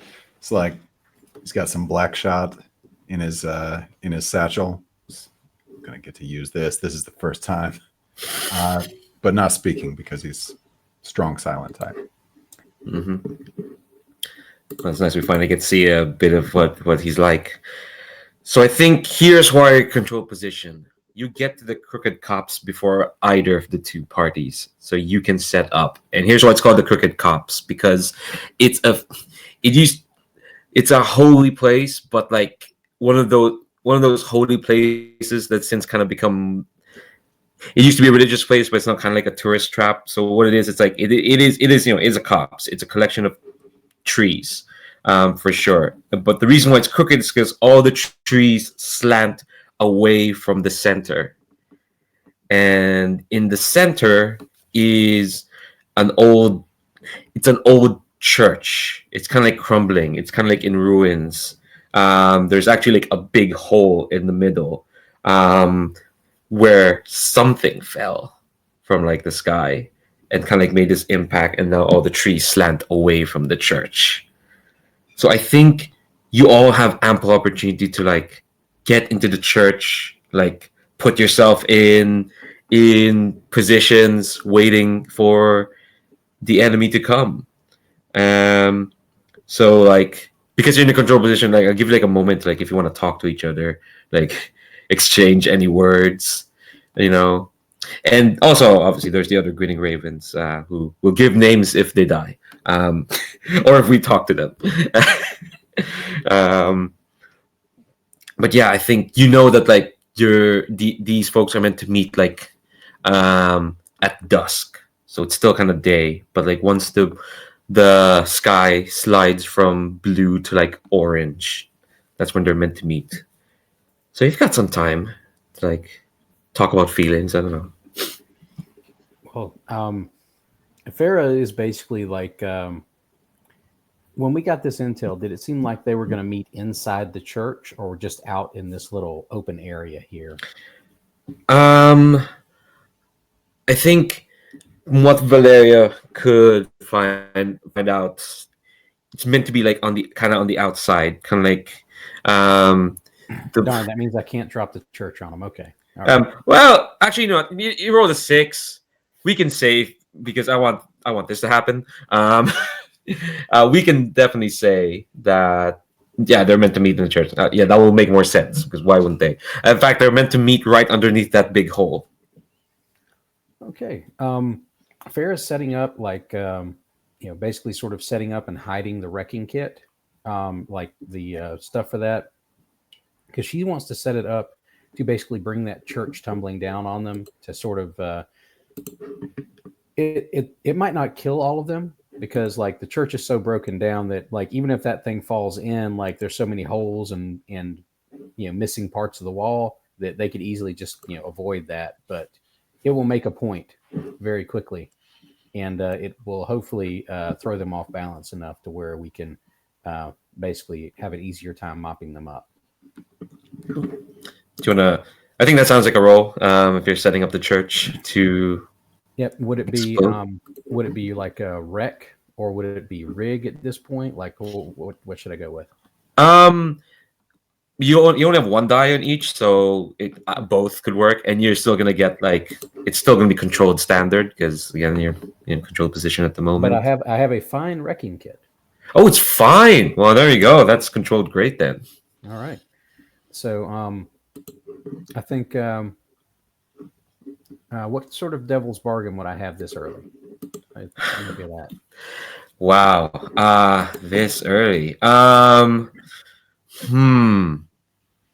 deciding between a devil's bargain and to push myself. I'm going to see what the devil's bargain might be. Yeah. Let me. I mean, it's probably gonna it's some sort of clock for sure. I think it's gonna be a 4-step clock, and it's gonna be called Attention of the Sable Arrow because she's a scout. That's the thing you also know about the Render's lieutenant. She's his primary scout. So it would be ridiculous of her to not like have this prepped up. So, but I think because you have a control position, you might. So if you make too much noise, you might notice. So it's a 4-step clock. I'm not going to put any ticks right now, but I'm going to put it on the table if you accept the bargain. Okay. Would anybody be willing to assist me in setting this up? Definitely Zaya would. Okay. So if that's an assist, that'll give me 2 dice, and that would be enough. I wouldn't worry about the devil's bargain. Cool. Zaya, take 1 stress. Okay. And we're in a controlled Great. position and great effect. And 1 bonus die. Oh my god. Don't worry. It's on a controlled. So here's what happens. Let me find I do need to. There is like a nice table. Like I just need to look at to remind myself. Don't worry. It's still not too bad. It's controlled. That's the nice thing with controlled. You can roll block. I think. So on a controlled 1 to 3, you're blocked or you falter. Press on by seizing a risky opportunity or withdraw and try a different approach. I think it's simple. I think this church is just a bit too weathered. I think if you try to like mess with its like foundations, it could just crumble all over you. That's what you find when you like try to like rig it up. It's just that bit too old, just that bit too weathered. Okay, so as we're going around and we're looking at things, like I think Farah thinks better of that, and she'll leave how to deal with that for later. But I think maybe what she tries to do instead is to basically set up some tripwires that she can pull and basically set up quickly on the fly after they've gone in. Like basically set up the charges like at the entrance. So it won't bring down the whole church at all. It's just going to basically like make a big mess there at the door. Okay. Instead of trying to do that, if that would still be too dangerous, then she'll just drop the whole thing. Okay. I think you can do that, but I think that'll be. I think we wouldn't have to roll for that because you do still have the fine wrecking kit. But I think what I'll tell you is that like when you need to set it off, it's going to be another action roll. Okay. You got to be a bit more precise with this. And it's a last minute thing, so I have to leave it. If I left it up, like they would notice it when they walked in, obviously. So. Yeah. All right. So does anyone else have anything they want to do before the action kicks in? Nice to be in a control position. So is the plan here, it sounds like, I mean, I realize we're not supposed to plan too much, but is the plan here to trap them in the church? Or like, is that where where they're going to be like cut down, or are we going to be doing true? Very true. Okay, I think maybe Flood is trying to find a position. Maybe there's some like some rocks, like big boulders, piled in like nearby in the forest, and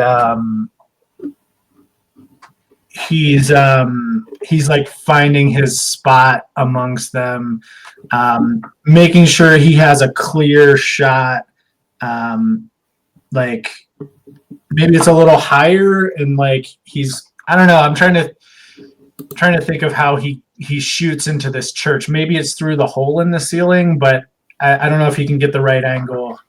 We can say the church is like ancient enough, like there are like holes all over it. It's just like there's this one big prominent hole in the ceiling where something fell apparently, but like there are like broken windows, like it's crumbling. I don't think there's even any like glass windows left, so you can totally see like the inside of it.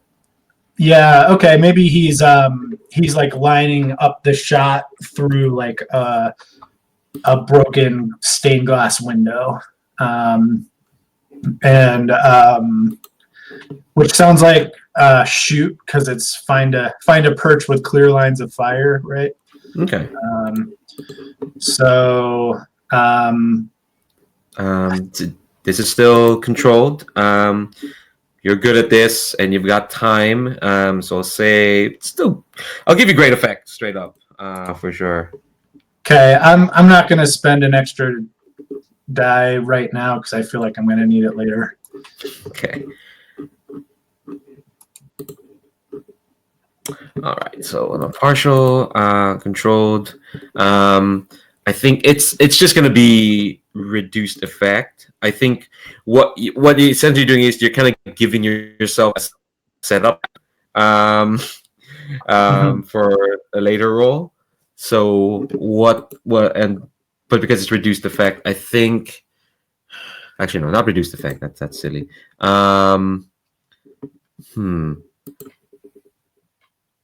Trying to think what the complication would be. Oh, go ahead.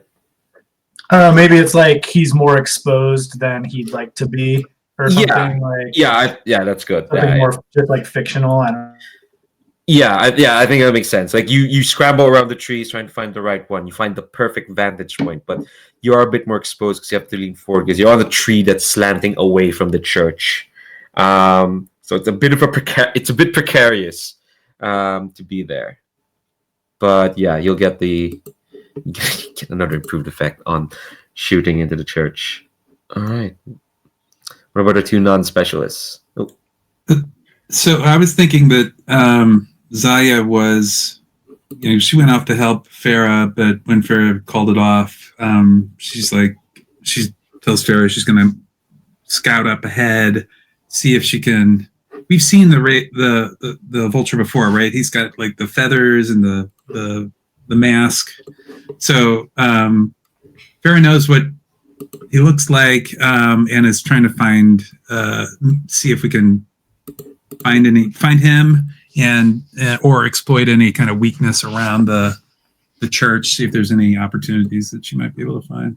Cool. All right, that sounds like a roll. Which roll do you think that is? I think that's scout. Oh yeah. Controlled standard. Then Okay. I think that's the rating. Do you want to push yourself or take a bargain for an extra die? Oh, what would a bargain look like? I haven't done one of them before. I'll give you the same one. You're tromping around. You might be making some noise. It's going to be a 4-step clock to get the Sable Arrow's attention. No, I think we'll just do controlled. It's controlled? Controlled standard. Okay, yeah, all right. And you got 2 dice. So. Yeah. All right, here we go.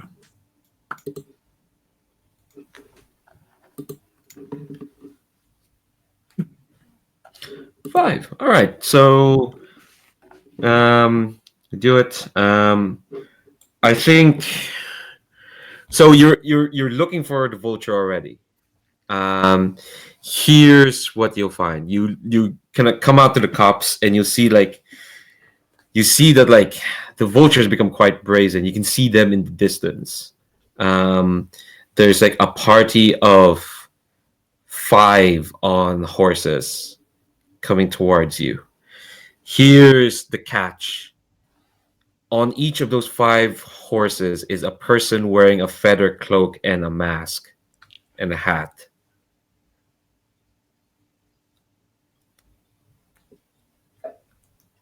I think now we have to go back to Chris's plan. Okay. It doesn't really matter. They all work for him, so. And yeah, Karaj, is there anything you wanted to do? You're muted. Sorry. I think maybe Karaj maybe set up a system of ciphers with Zaya as they were going, and so Zaya can communicate this with like a bird call or something, or the high sign, and Karaj can relay this information to the rest of the team, so that this unexpected thing is not fully unexpected. Yeah, I think the other Raven rookies who remind you there are 3 other legionnaires with you. I think, yeah, they just arranged themselves fully. So what it sounds like, everyone's kind of like arranged in like a hiding spot, and they're gonna surround the church once like the enemy is there. Okay. Let me like give this a look. Of course they do. For anyone who might be watching, Chris mentioned in the chat, all the ravens have a system of bird calls as their cipher, which makes sense. And yeah, so I think, this 5 vultures come in, and like, we'll say as you do something, you can tell me where you're positioned. We don't have to go to do it right now where everyone is. So, but everyone will kind of like see it. I think Flood, especially from their vantage point. Is there can I throw out is there an opportunity? I mean, it's getting dark, right? Mm-hmm. So is there an opportunity to do the classic? We figure out a way to get them to think that the vultures are the enemy, and the camp thinks the vultures think the camp has been taken over. The nice thing with this is there are flashbacks for this sort of thing. But like, yeah. So what's your pitch? How did you make them do that? Well, I guess the pitch would be that if we scout up ahead, that we've seen them coming, and we've positioned a couple people ahead of time to rain some musket shots from the camp towards the vultures, and maybe that's it. Maybe it's as straightforward as that. And then we got people yelling like, it's the Legion, and just pointing out in the darkness. And maybe we've got a guy behind the vultures who's raising the banner, or something else that's very Legion-like, that makes them think that actually it is the Legion. This sounds quite ridiculous, and I want to see this happen. So it sounds like with this deception plan, I think this is gonna be like a group action, because everyone's putting together, and normally I wouldn't like I wouldn't say what action it is. Usually I'd ask, but this sounds kind of like a marshal. Get everyone together to do something complicated, like a false flag, basically. Well, this is what you're doing. I think we're rolling to set it up. This plan. Because for anyone who might be watching, I know at least one person is watching this. Hey Jim, Chris asks, "Are we waiting until they get into the church first?" This sounds like this is what it is. And yeah, so I think to set this all up, and we'll see how this works. Yeah, this sounds like kind of like yeah, this probably sounds like a marshal squad or larger group into action, and everyone's and it could be maneuver too, right? Maneuver into position. Yeah, actually, yeah. It could maybe be. I don't know. Could be either. Yeah, yeah, it could be maneuver or martial. I think maneuver because sounds tricky. And Oh, well, although Marshall does say coordinate fire on a target, so yeah, you could go either. I'll say, yeah, either would be good. What does the rest of you think? I think the key thing here sounds like where we're positioned to make it look realistic. To me, that sounds like maneuvering into place. But I could go either way. I could see either way. Yeah, I think we can go with maneuver then. Just like getting things moving just a bit more. So who's leading this group action? I think it would be we'd start out with the person who came up with the idea. So I think maybe Zaya is kind of coordinating, like she scouted the area and she's like, hey, I found this here. Here's this spot. Here's that spot. Here's where the echo points are in this little cops area, where like if you do something from over here, you're going to hear it over here, that sort of thing. So I would say it's awesome. Yeah.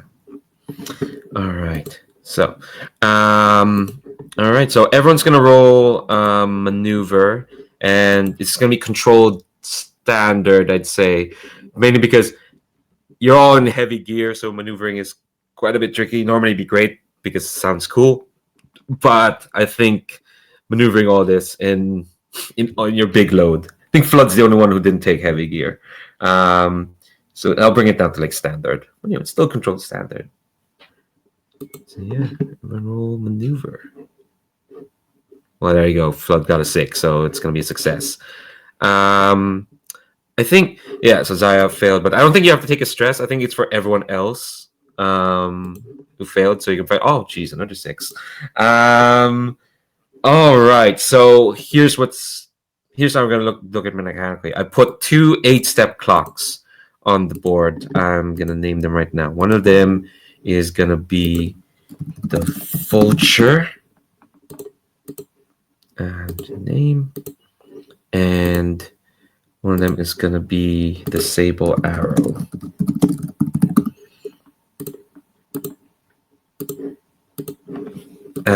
And those are the clocks you need to fill. You don't need to fill both. That's the thing.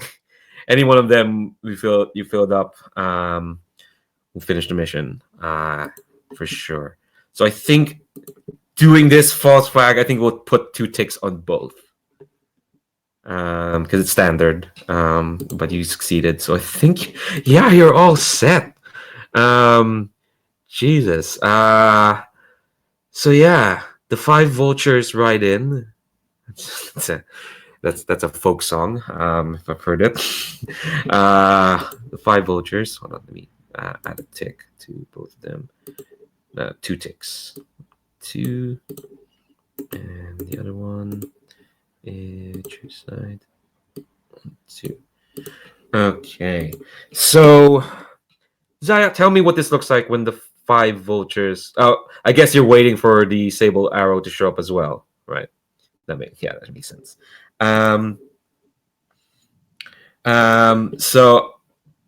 So you see like the 5 vultures kind of coming from like one side, towards like the front of the church. Toward the back, you hear stomping, like tromping around, like, that seems quite loud. And I think you see come out from the trees these 2 gigantic, like, warriors. They're like bigger than they should be. They look like they're bursting out of their like black and red armor. They got these like wicked black helmets, kind of just cover their face. And these two knights, they have a hole where their heart is meant to be. It's kind of like oozing cinder blood. Oh yeah, they were armor except for their torsos. Actually, their torsos are bare. So you see it, and it's kind of like grunting and coming. And they were like, they're holding like these oversized like cleavers and sickles. So these are heartless. And behind them are like a gaggle of like other the renders, primary soldiers, which are like a bunch of like zombies with like armor basically stapled on them, kind of like shambling, holding like weapons or whatnot. They look quite slow because these plates of armor fuse directly out of them, so they're heavy, they're encumbered. It's like a gaggle of them, and those are called gaunts. So these two parties are about to go inside the church, but you got a success controlled 6. So Zaya, tell me how this false flag starts. Well, I think we've got. We actually have 2 groups. One group is positioned behind, not directly behind the Sable Arrow, but kind of off to the side. But then another group that's positioned directly behind the Vultures, and somebody's going to. I mean, yeah. I mean, maybe we are like Matt's suggestion with like they're wearing feather customs. Maybe we do have something like that. Like they've been able to pull something together, and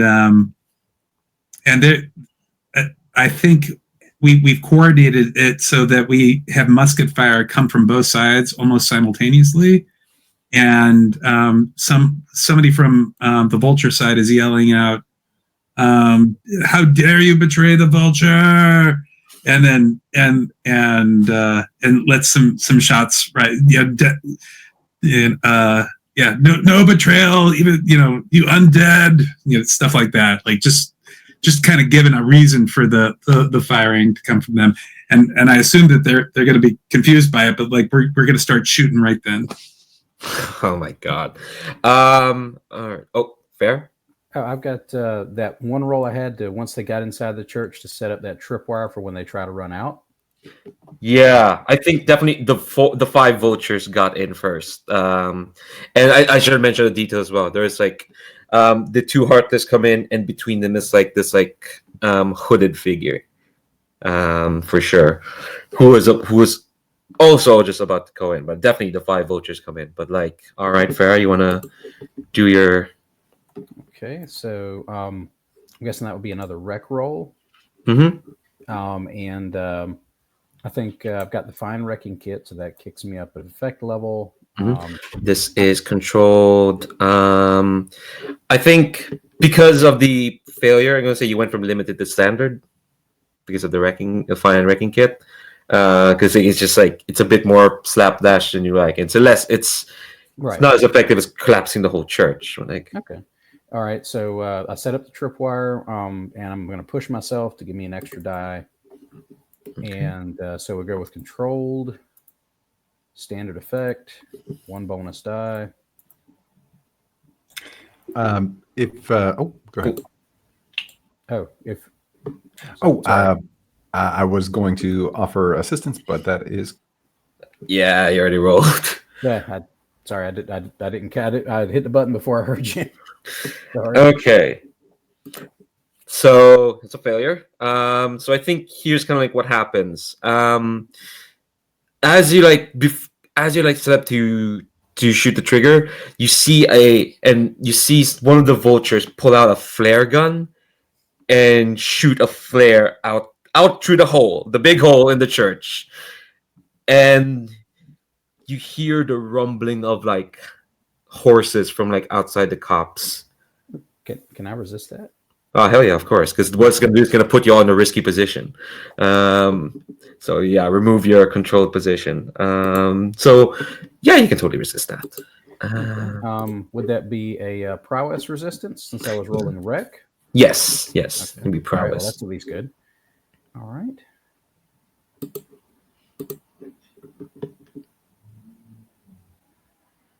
Jeez, where are all these bad rolls coming from all of a sudden? What happened to our sea of criticals? What happened to Jesus? Landry's doing terrible, so she takes 3 stress from that. No wonder she's been failing her secondary missions. No, I'm kidding. apparently, like her dice have been a little suspect lately. Yeah. All right. So I think definitely. So okay. So that's not going to happen. But I will say you're still going to be in control position. I would say the flare still pops up. What it's going to be is like it'll reduce that complication to, instead of them arriving all at once, I'm gonna make a 4-step clock for the Vulture's reinforcements. The Vulture's gang. Is that okay? Is that okay for the resist? Is that fair? Well, I mean, for the resist, like I didn't fail the resistance or anything. Okay. Oh yeah, that's Stress, fair enough. right? That's fair enough. So yeah, it just doesn't happen. So maybe something like that. Maybe they shoot the flare gun, but they miss the hole. So the flare Yeah. gun like clunks into the ceiling and like drops back down. Yeah, because and oh yeah, the Farah didn't get the chance to get the explosives because she failed that roll. So the explosives just didn't go off. It just happens. Yeah, the tripwire snapped when I tried to like hit the switch to raise it. Like the tripwire just broke. Yeah. 'Cause- Yeah. So all right. So I'll cut to whoever wants to do something next because you're still in a control position. They're in complete disarray. I think the hooded figure kind of like looks at some of the heartless, and they just like and shots are being fired, and I think one of the heartless kind of like starts pounding into the church like at the vultures, and the other heartless kind of like turns around to see where they're being shot at. And I'll say the other three for everyone. You can tell me which group you're at, either at the Sable Arrow side or at the Vulture side. But yeah, they're all in disarray. What do you want to do? You're still in a control position. I can't really do anything against you at the moment. I've got this idea. I think Karaj was keeping an eye on the Landgrave and saw that this tripwire didn't work out, and from his time on the mean streets of Eastlake, he knows one substitute for tripwire is just a bunch of oil on some steps, and so he happens to have brought a supply of oil, and he goes behind and sort of just throws those bottles on the escape steps there. Okay, all right. This sounds fun. What are you rolling with that? Oh, good question. Give me a second.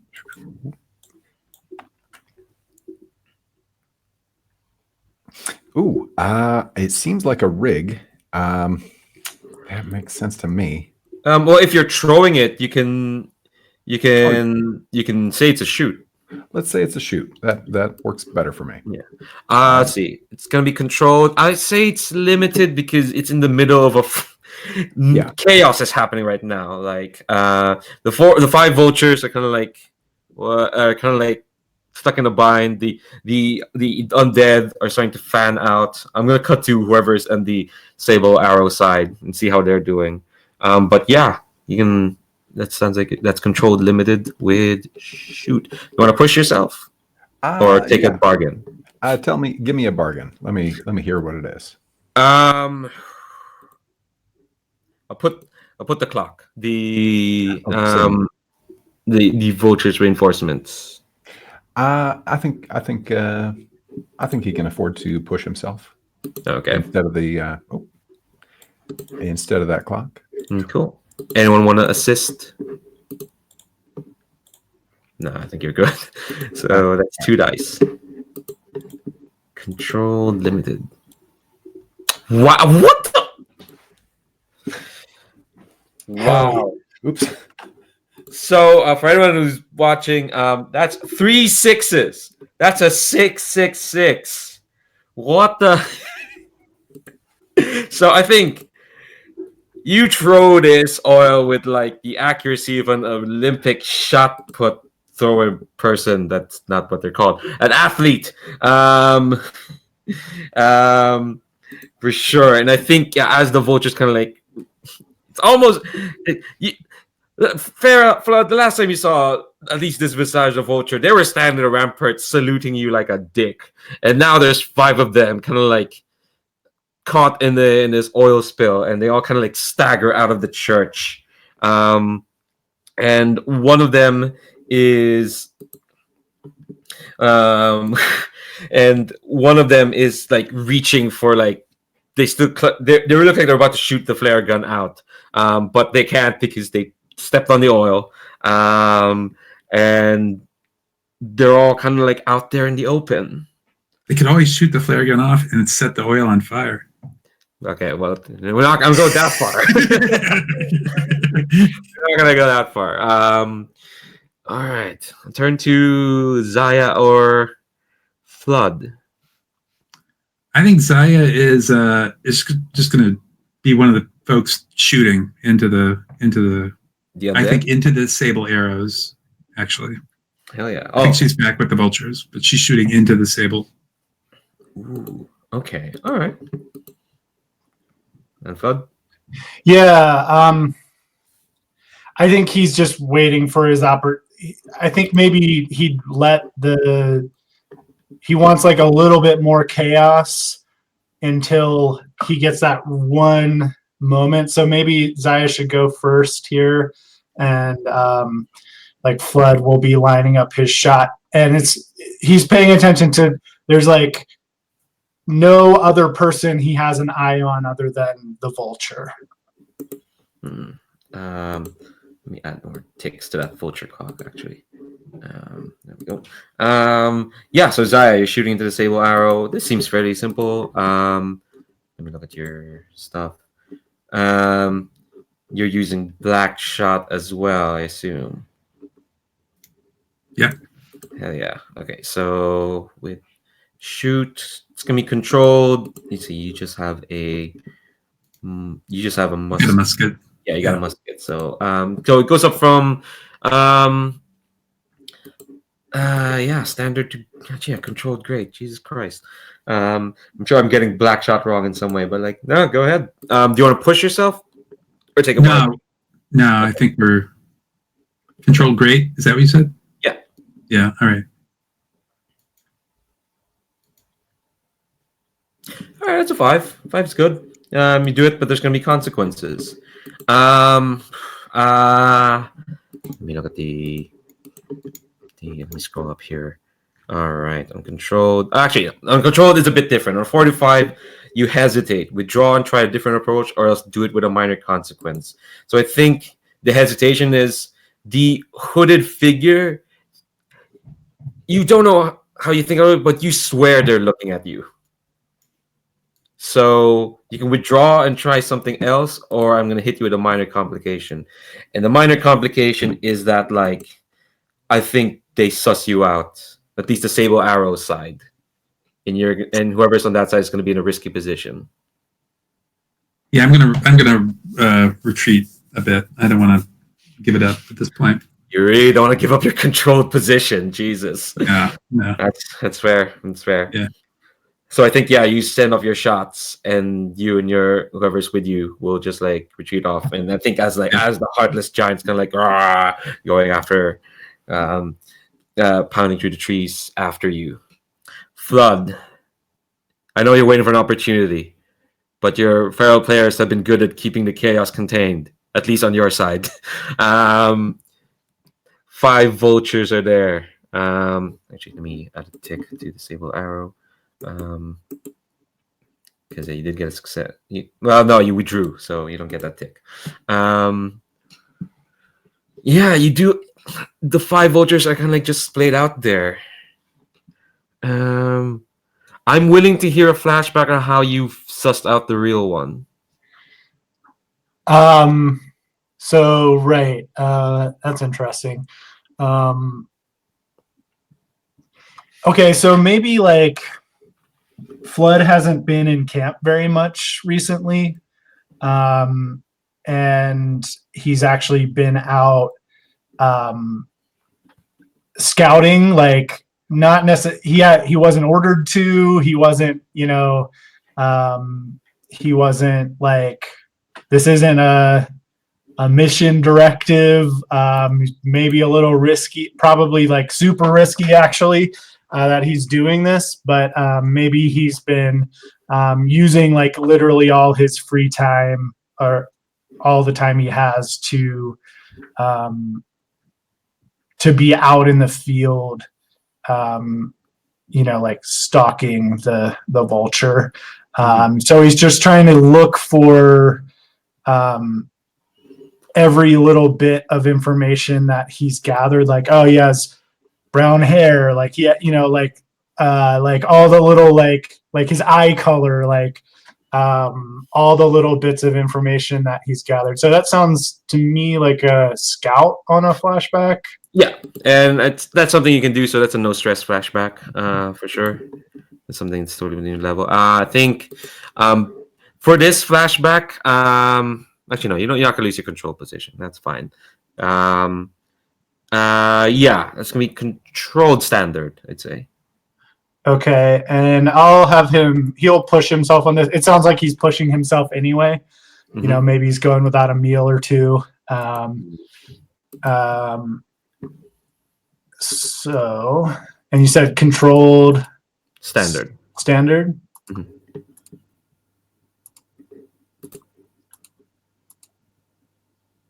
Oh, it's 4. Okay. 4. Yeah, you do it, but okay. So here's the thing as well. Again, it's for controlled. It's again, you hesitate, withdraw, and try a different approach, or else do it a minor consequence. I think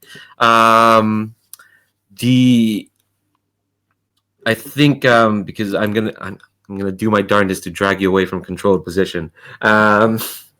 Which, look, it's in your interest. Desperate gets you XP. I'll just say that. So it's within your interest. So I think here's like the risky position. When you, well, not no, okay. Actually, no. Here's kind of like, well, it's a flashback. Sorry, I'm just like figuring this out in my head. So I think, yeah. So you're gonna do it. So I think what you find is that like the vulture, the one you've been stalking, at least the one that you could see, at least from the fort. And you remember this as well for when they did the salute. You can see from the gloves they're wearing that like the fingers on these two fingers on their right hand are, you can see the gloves are like the parts are padded. And I think you'll see that from 2 of the 5. Interesting. So they're like he's like missing 2 fingers or something. Yeah. Okay. Actually redact that. You see the one. I think you see him. Because I mean, I'm willing for this to be out of controlled. Maybe he has to get closer or something to see that. Yeah, actually, yeah. You I think that's the yeah. You can see it. You can see which one.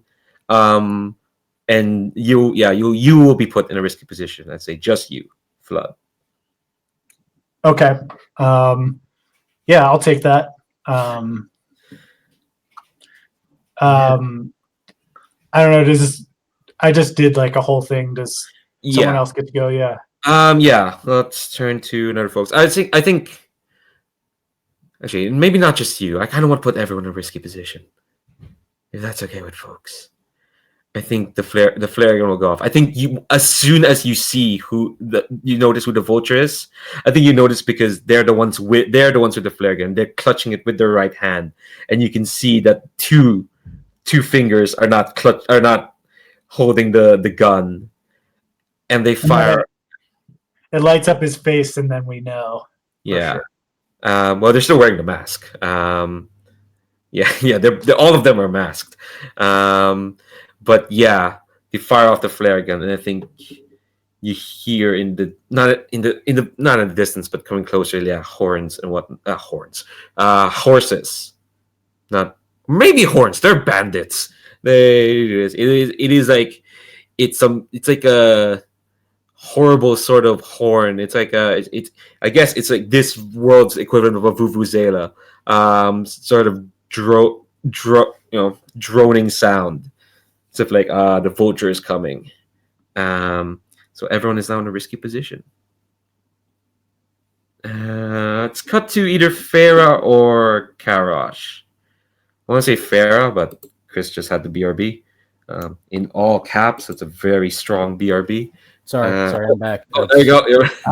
I'd been all capping a lot of stuff because I was like, really excited. Sorry, but I'm back. Yeah. So yeah, cut to everyone's now in a risky position. But the vulture has been identified out of the 5. Farah, what do you do? Okay, I think I had saved up for that war machine, but then I took all that stress. So I can't actually use the war machine because I have to push myself to actually do the thing to lower everybody's threat rating. Well, you can do it once and then get knocked out. Yeah, but I don't think that would be all that helpful, unfortunately. So I think Farrah's just gonna smash her way in there, and she's gonna go and just wade into the vultures that are out there covered in oil. Wow. And well, actually, she's gonna shoot a flare gun into them. Yeah, that makes sense. They're covered in oil. She has a flare gun. It seems like a match made in hell for them. All right. No pun intended. So what are you rolling with this? I should point out you don't have any shoot. Yeah. I'm thinking basically she's gonna basically like run right up to them and just like pop it off right there. So maybe it would be I don't know if it necessarily be a skirmish, but it might be a wreck or a maneuver. Because you're running up to them, I'll say you can do skirmish. So it's going to be risky, but the effect, let's do the maths. Vulture is a threat 4, so and Legionnaires are threat 1. Even someone as bulked up as you. So you'll be beyond limited. But because they're in oil, covered in oil, and you've got a flare gun, I'd say that'll bump it up to like 2 effect levels. Because they are covered in oil. Amazing throwing from your Okay, so we're risky and limited then. By the time yes. Okay. Yeah, and there are 5 of them as well. That's what's affecting as well. Otherwise, it would have been also a bit higher. You do have anchor, as Matt pointed out in the chat. Oh yeah, I can still use that if I need to, but I've got a 3 in skirmish now, so I'm hoping I don't need it. So let's see how this goes. But yeah, so that's risky limited. 4, not bad. All right, yeah, 4 is not bad. All right, so here's what happens. You just, I think you say run up, but you are in heavy load. So I think the vulture does see you coming. So when you shoot the shot, they just like very slickly roll. They're covered in oil, huh? Roll, and it actually. Roll, and actually they're tossing away their feathered cloak as they roll out of the way, so most of the oil is off them. They toss it at their companions, so you shoot the flare gun and they catch on fire. The other 4 for sure, and the vulture kind of like, and you can see like they're wearing this very tight sort of like black body armor. But the thing is it is like leather and whatnot. It doesn't look like it's heavy plate. I'm gonna put another tick on the vulture clock.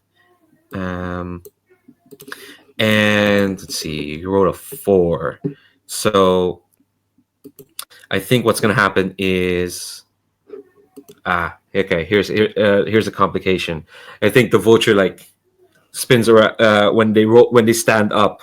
You can see that like out of the cloak, you see they had like a sword behind them, Witcher style, and they just kind of like pull it out and just kind of like go in a stance. They're eerily silent as they do this, even as like their 4 compatriots scream as you set them on fire. But they just kind of like take a stance, and you can't see obviously the thing is they're wearing the mask and the hat. And here's the complication. So you know that Heartless that burst into the church, it bursts out on your side, and it's just and sees like 4 burning vultures, another vulture, this time without a cloak, and a legionnaire right there, and they just like kind of like beat their hand against like next to their horrible heart-shaped heart hole, and that's the complication. You've got a compadre with you. Okay, I'm not going to resist that. I figured I was going to have to face off against one of those while we were here. So, and Okay. cool. If I roll to resist, I'll knock myself out. So makes sense. So I'll turn to our 2 non-specialists. I'll turn first to Karaj. I think Karaj, seeing these new developments, might be trying to convince the other rookies that are near him to focus fire on either this new Heartless who's just jumped through the wall, saying, "Hey, what if we all shot that guy and kept the Landgrave from having to deal with him?" Or this new Vulture, or the Vulture that sort of revealed himself. I think the Heartless makes sense. So this makes the most sense as a martial role to me, although, I mean, he's trying to convince someone from the same background, so that could be consort. But let's say martial. Yeah, this is martial for sure. Do you want to push yourself or take a devil's bargain? He can afford to push himself. Yeah, we need to accumulate some stress here. Yeah, they'll get you 1 die. Okay. Because you start with 0. Yeah, so this is going to be risky standard. This is your squad. This is your group. Risky and standard. Great. And 1 die. Right, so not a bonus. I'm just going to submit this, see what we get here. Right. Yeah, it's a 4. All right. So, on a risky, you're gonna do it. So I think, yeah, you direct fire onto the Heartless, and they just go, "Rrr!" And they're now. I think there's now stuck in a bit of a loop. They're like, "Legionnaire, but I'm being shot at." For sure. And I think, what's the complication? Okay, I think you're gonna have reduced effect, because this is kind of like a bit of a deviation from the plan. You want to get those two to like fight each other, but you're now in the take advantage of the chaos part. But things are popping off. So like, I think instead of drawing the Heartless away, they're like stuck in the loop. They're just kind of around there, but they're still going to be around where Farah is, but like they're not going to attack at the moment. But they've not been drawn away by your fire. Speaking of fire and not rookies, because Zaya's not a rookie anymore. Zaya, you're on the. Yeah, I assume you're on the side where the sable arrow stuff is. So, you and your group have. Let's see. Trying to figure out. I assume that you and whoever's with you have retreated away from the sable arrow. What do you do now? Because I think the other Heartless is kind of like pounding around the trees near you. Yeah, I'm looking at an opportunity to get into battle, start fighting, and so I drop my musket and charge the closest Heartless I can get to.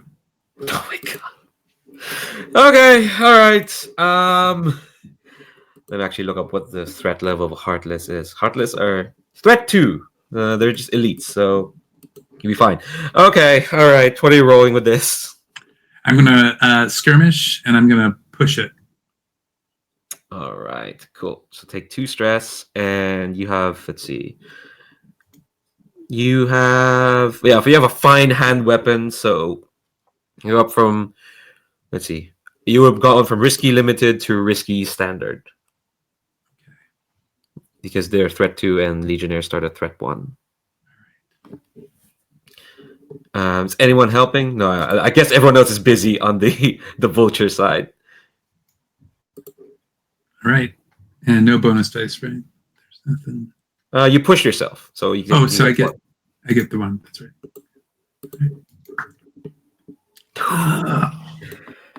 Oh. Okay. Ooh. That's rough, buddy. Okay, here's what happens.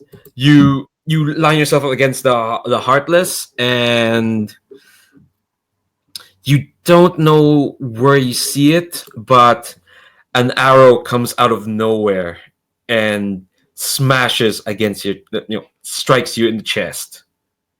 And once it strikes at you, and don't worry, we'll get to resistances and armor and whatnot when we get to it, you feel your insides starting to burn up as soon as the arrow pierces your skin.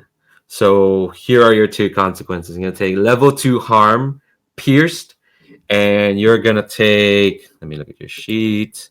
4 corruption. So you do have armor, so you can. You don't find heavy armor as well, so you can. I'd say you can reduce the harm to like nothing by spending heavy armor. And then you can choose to use a resist roll against the corruption. Yeah, I'll do both for sure. Okay, cool. So mark heavy on your sheet. So that means you don't get to use that again. And you're gonna roll. Let's see. You have a bunch of abilities that add a lot of dice to your resistance roll. So you're gonna roll with prowess. So you start with 3. You have Devil's Own Luck. It gives you 1. And you have Eat Iron Shit Nails. That's a great ability name. That gives you an extra 1 to resist on a consequence on a roll you push yourself on. So you have 5 dice. So you click prowess and you add 2. And I've got a reliquary with me. Oh my god! So you add another die. All right, I'm gonna do that. Yeah, I just do not want this. Yeah, she does not want corruption. So her reliquary is for this particular purpose. It's like the sap of that tree that she had the earlier reliquary with. I think that was her. Anyway, it's this like holy sap, and it's a salve that she can put right on the area where it impacted. Cool. So mark 1 on your reliquary, and then 6 dice to resist. Good. That's ridiculous. Right, hang on. Yeah, 3 bonus dice. Here we go. Bam. Well, look, okay. You get 1 stress. All right. I was hoping for a crit because crits are cool. Because with on a crit on a resistance, you actually reduce 1 stress, which is amazing. Right. But all right, so yeah, how do you resist this when the arrow comes at you? How does Zaya like stop it? Yeah, so the arrow hits her. It hits it, but the arrow is just like it penetrates the armor, ruins the armor, takes out one of the straps, it kind of falls down, and the arrow tip is just like right. It's right where the. What did she take a pike to the chest once too? Yeah. So it's just like exactly where the pike was too, and as soon as she rips it off, or she has to. So that's what happens. She takes the arrow into her chest. She pulls it off. She sees that she knows that she's been hit, and to get the salve on it, she's going to have to take her armor off. So she rips off the chest plate and gets the salve, puts it on, and then she's ready for more. Jesus. I think that Heartless was just watching on. Well, no, this all happened in a matter of seconds. So we cut to Flood. Flood, the moment has come. The Vulture is right there. The Vulture is facing off against Farah. Farah is like has the Vulture and the Heartless. This dude who's skinnier than you'd expect once they've taken off the cloak. I don't know why I decided to point that out. Like that matters. They're right there. They're like, you've got them on your sights. Yeah, so I think once he figures out who it is, he takes a second, right, he pulls out. I mean, it's actually more efficient for him to not use the Crimson Shot and to use that on the Sable Arrow because it's a threat for attack. But it's a certainty if he hits that the Vulture will go down. So I think it's vengeance here over strategy. And so what we see is he didn't bring a knife with him, right, to wound himself.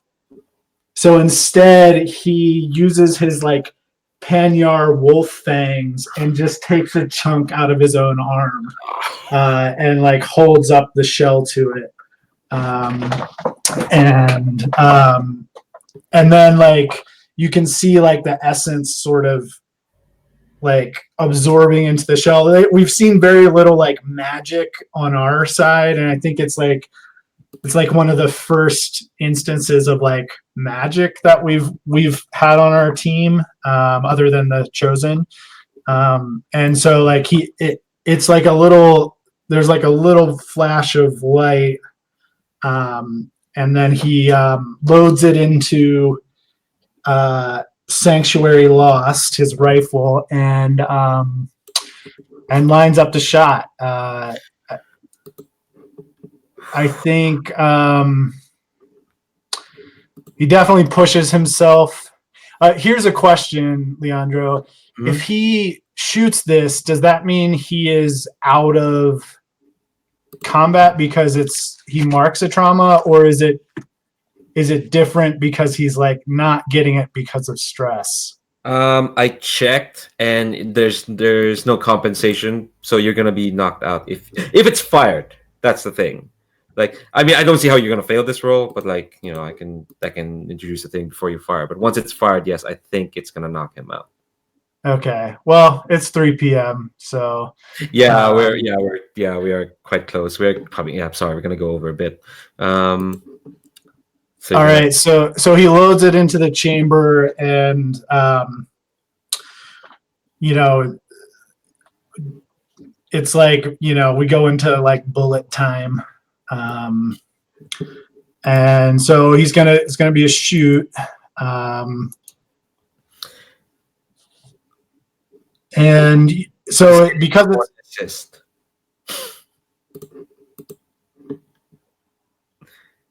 No, okay, that's fine. That's fine. Chris isn't here, I'm not, so yeah, I'm not in a and position. I don't think he can. Yeah, no, fair is like one stress away. So this is risky, right? Yeah, this is risky, and all right, let's do the maths. Just right for the Crimson Seeker will brought you up to standard, but you have aim, and there goes your cat. Typical. Yeah. So yeah, he'll spend two uses of aim. Yeah, that's all he needs, right? Like yeah. And so basically, if you make this shot, you're gonna do it. Okay. So one bonus die. So risky extreme, right? Pretty much, yeah. Imagine if you fail this roll. That would be amazing, but it's possible. It's highly possible. Yeah. We failed easier rolls before, so That's true. Wow. Well, no, it's still a success. It's a partial, but it's a success. So I think here's what happens. I mean, the thing. So I'm not gonna like fill this up. This is just gonna be a complication that'll like affect the Legion as a whole of the future, but you're still gonna do it. So I think as you line up your shot where you are, it feels like, you know, it feels just like bullet time.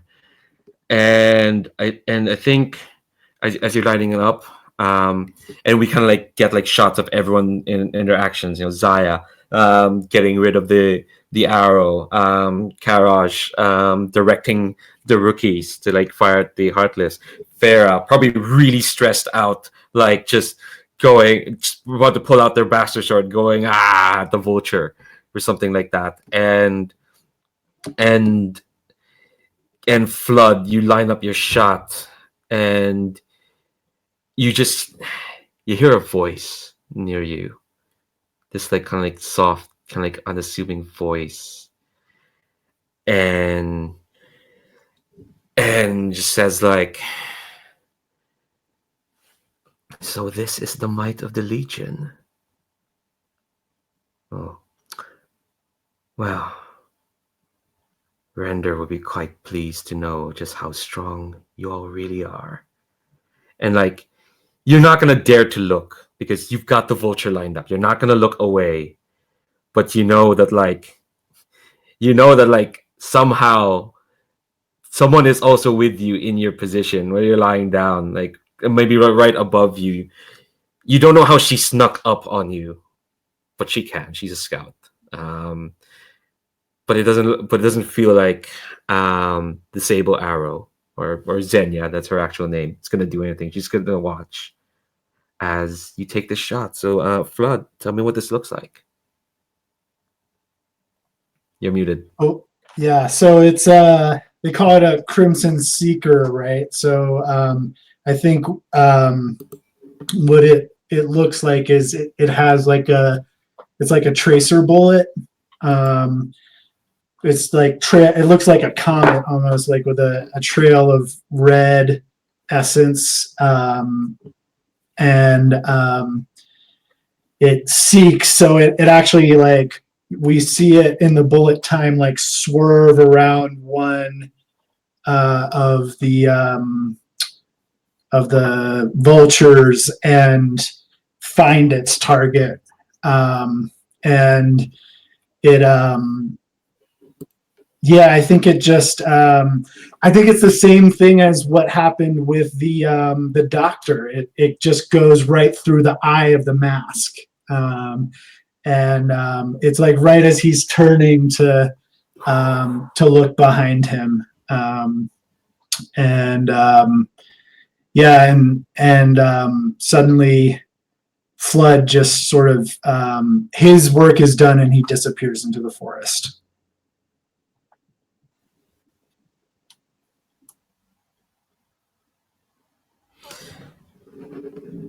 Right. My internet is messing with me, so I kind of missed quite a bit of that. I got the gist of it. Hold on, let me close some stuff. Of all the times for internet freeze, it was awesome. I know. I'll just rewatch the VOD. I think actually, before he takes a shot, the Vulture probably is about to say something to Farah, and it's like this reedy voice, and they're about to say something like, "Is this the best the Legion can?" And then bang. God. All right, and I think once the Vulture like slumps, everything like stops. It's almost as if, like, I think the Heartless just kind of like suddenly stop. The gaunts that the Sable Arrow brought stop. Even and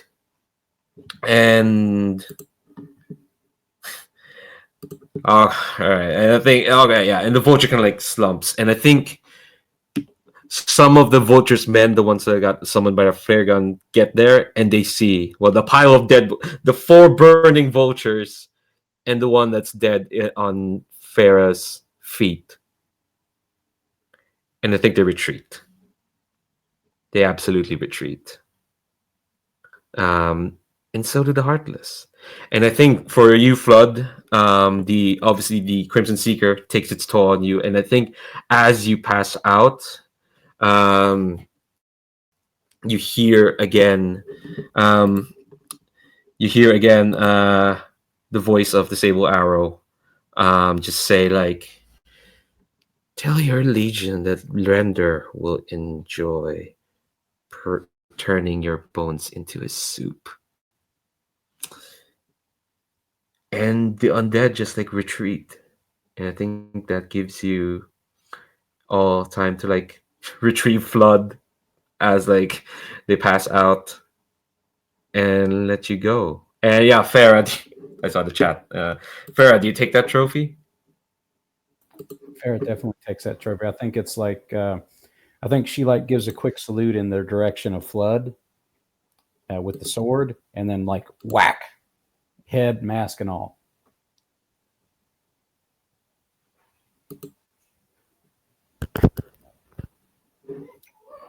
So just like she did with the doctor, she doesn't take the helmet off.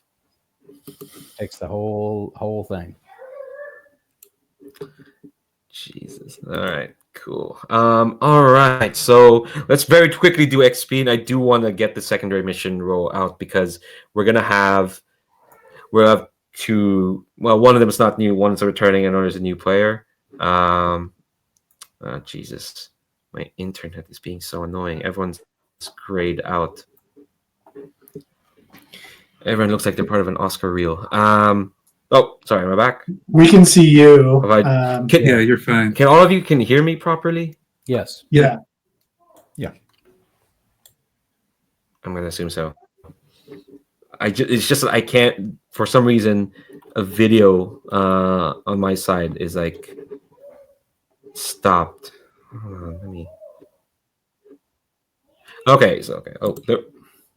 Okay, yeah. See what happened now is just like suddenly chat popped up with 3 things all at once, which is that's annoying. Okay, all right. I'll just go to XP. That's fine. All right. I'm just gonna go with the order of what we have here on the. All right. So at the end of each mission, mark 1 XP if you survived the mission. Y'all did, which is amazing. So everyone gets 1 XP. If you brought into play your heritage or trauma, basically if you used your any of your heritage traits. I don't think any of you have trauma. And per highest threat of opponent faced, which is 4.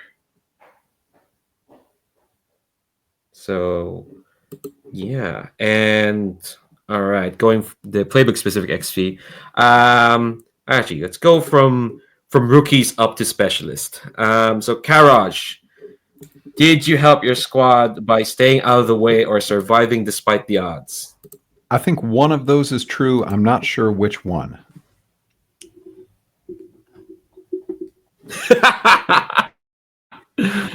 I think you survived despite the odds. This was a ridiculously risky mission, if not for the great rolls. I'll say, Patrick, that's 5, I think, is the base for sure. I don't think everyone put their heritage in play, but like definitely everyone has gotten at least 5 XP. Right. All right, so yeah, you take that XP, Karaj. To Zaya, did you help your squad through courage or determination? Yes, I think so. So you get another XP. Oh, yeah, okay. All right. Landgrave Farah, did you help your squad through? Oh yeah, you get 1 XP. Sorry, my internet's being annoying. Why? Farah, did you help your squad through might or fortitude?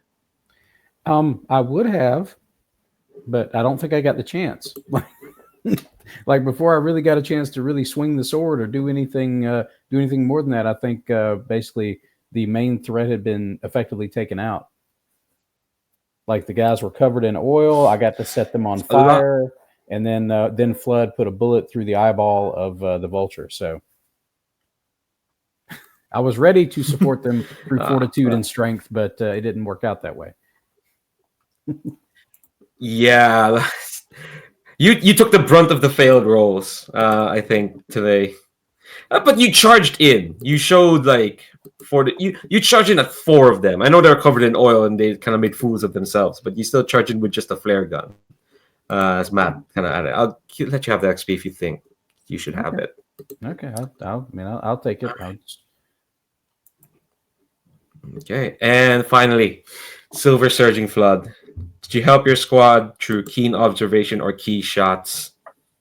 Yeah, I mean, that's all I did, so I'll take it. Yeah, anything else? So hell yeah. Okay, I think let's get that secondary mission roll out of the way, because again, we have 2 people incoming next week, 1 new and 1 returning, and I don't have to explain why they're doing this. So our social mission into Westlake. Find time explaining this to David on what he's missed. All right, let's do this, Marshall. Okay, so everyone on the mission is oath sworn, so we get 1 die. Would we like to spend an intel for foresight onto this mission? Sure, we got 1 intel left. Let's do it. Okay. Not everyone is a specialist or soldier. I don't think there's any reason for anyone on the mission to distrust leadership enough to disobey on the battlefield. And we do have all the required specialists on the mission. And it is a supply mission. I don't. Oh, we do have some food. Would you like to spend a use of food to equip the mission? Yeah, I think now we have a good supply for a while, so I'll spend a use. Okay, and Commander, is the current pressure higher than 2? It is not. It's a 0 because we just advanced. So Right on. That's a resets to 3-die 0. roll. Okay. 3 dice, the most we've rolled for engagement. Wow! Is that a 6? Is that a 6 on the six. secondary mission roll? Yep.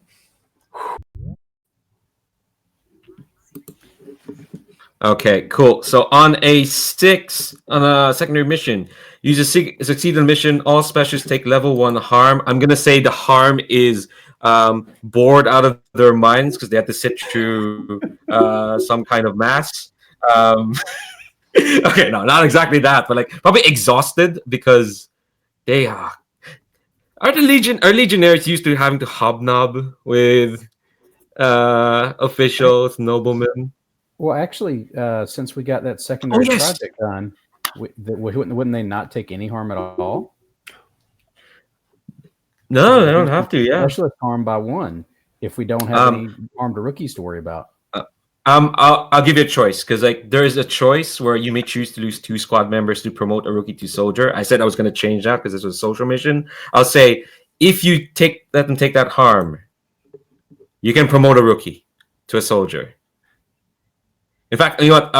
Actually, I'll make it the price of its. Actually, no. That's fine. That's fine. Level 1 harm is So fine, if they take the level 1 harm, we can promote a rookie to a soldier? yes, I'll give you that choice. Look, I'm trying to give you all more soldiers. That sounds pretty sexy to me. That's pretty awesome, and Karaj deserves a promotion. I mean, that was pretty sweet showing today. Oh, I think this is going to be one of the ghost owls that gets promoted. But it has to be one of them. Okay. Yeah. Okay. Yeah. So I don't know. Rocky So is a yeah. soldier? Really? No. All That would be right. hilarious, but I don't know that he's like the most soldiery out of that bunch. Yeah. Yeah, either or. Rashi or Sylvan. We've not seen Sapphire going wheeled yet.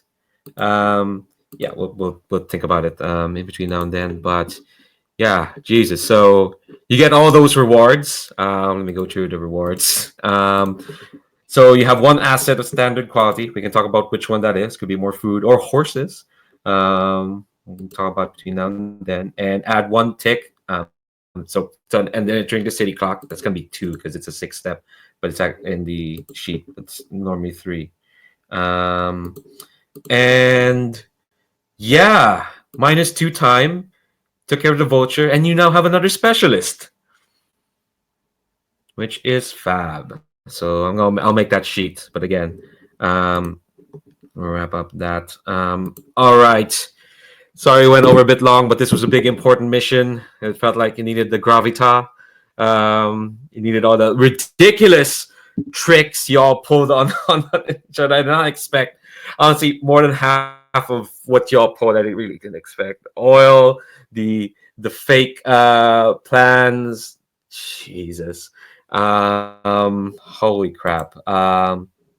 You needed those tricks, and yeah, it could have been a lot worse. I suggested having those rookies as a consequence of being them dying, but like Jesus, y'all just like getting this. So we're not gonna again. We're way over, so I don't want to keep y'all with stars and wishes. We can just do it in the chat, but I do want to say a big shout out to Patrick and to Matt since we're not gonna see them next session. Patrick, thanks so much for joining us for this month. I hope you enjoyed dipping into Band of Blades and Forge in the Dark and stuff. A lot of fun. Yeah. Thanks for teaching me the ropes. Cool. And also, yeah, big thanks to Matt as well, because he's been there from the start, and sad we're not going to see him next month. But Jesus, just shout out to all the cool stuff you do. To Flood for his character arc, for sure. I love just starting from the top from Doctor and then dipping down all the fails to the Vulture and finally finishing off with getting this bugbear off him. But sad you won't be around to deal with now this interest from Render or from the Sable Arrow, but it's been delightful having you for sure. Yeah, thanks so much, guys. This was a lot of fun, and take care of Flood for me, or get him a lot of trauma, because now we can take 2 more. So enjoy that. I'll keep an eye on the video Don't worry, too. he'll make.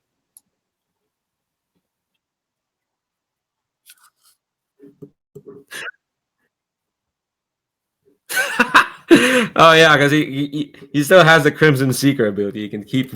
Jesus Christ. Right. Jeez, we're gonna have to get a new quartermaster next session as well. Oh my gosh. Good luck to Brian and David, who's gonna be joining us. All right. Okay. I'm just gonna ask before I'm just gonna let y'all go.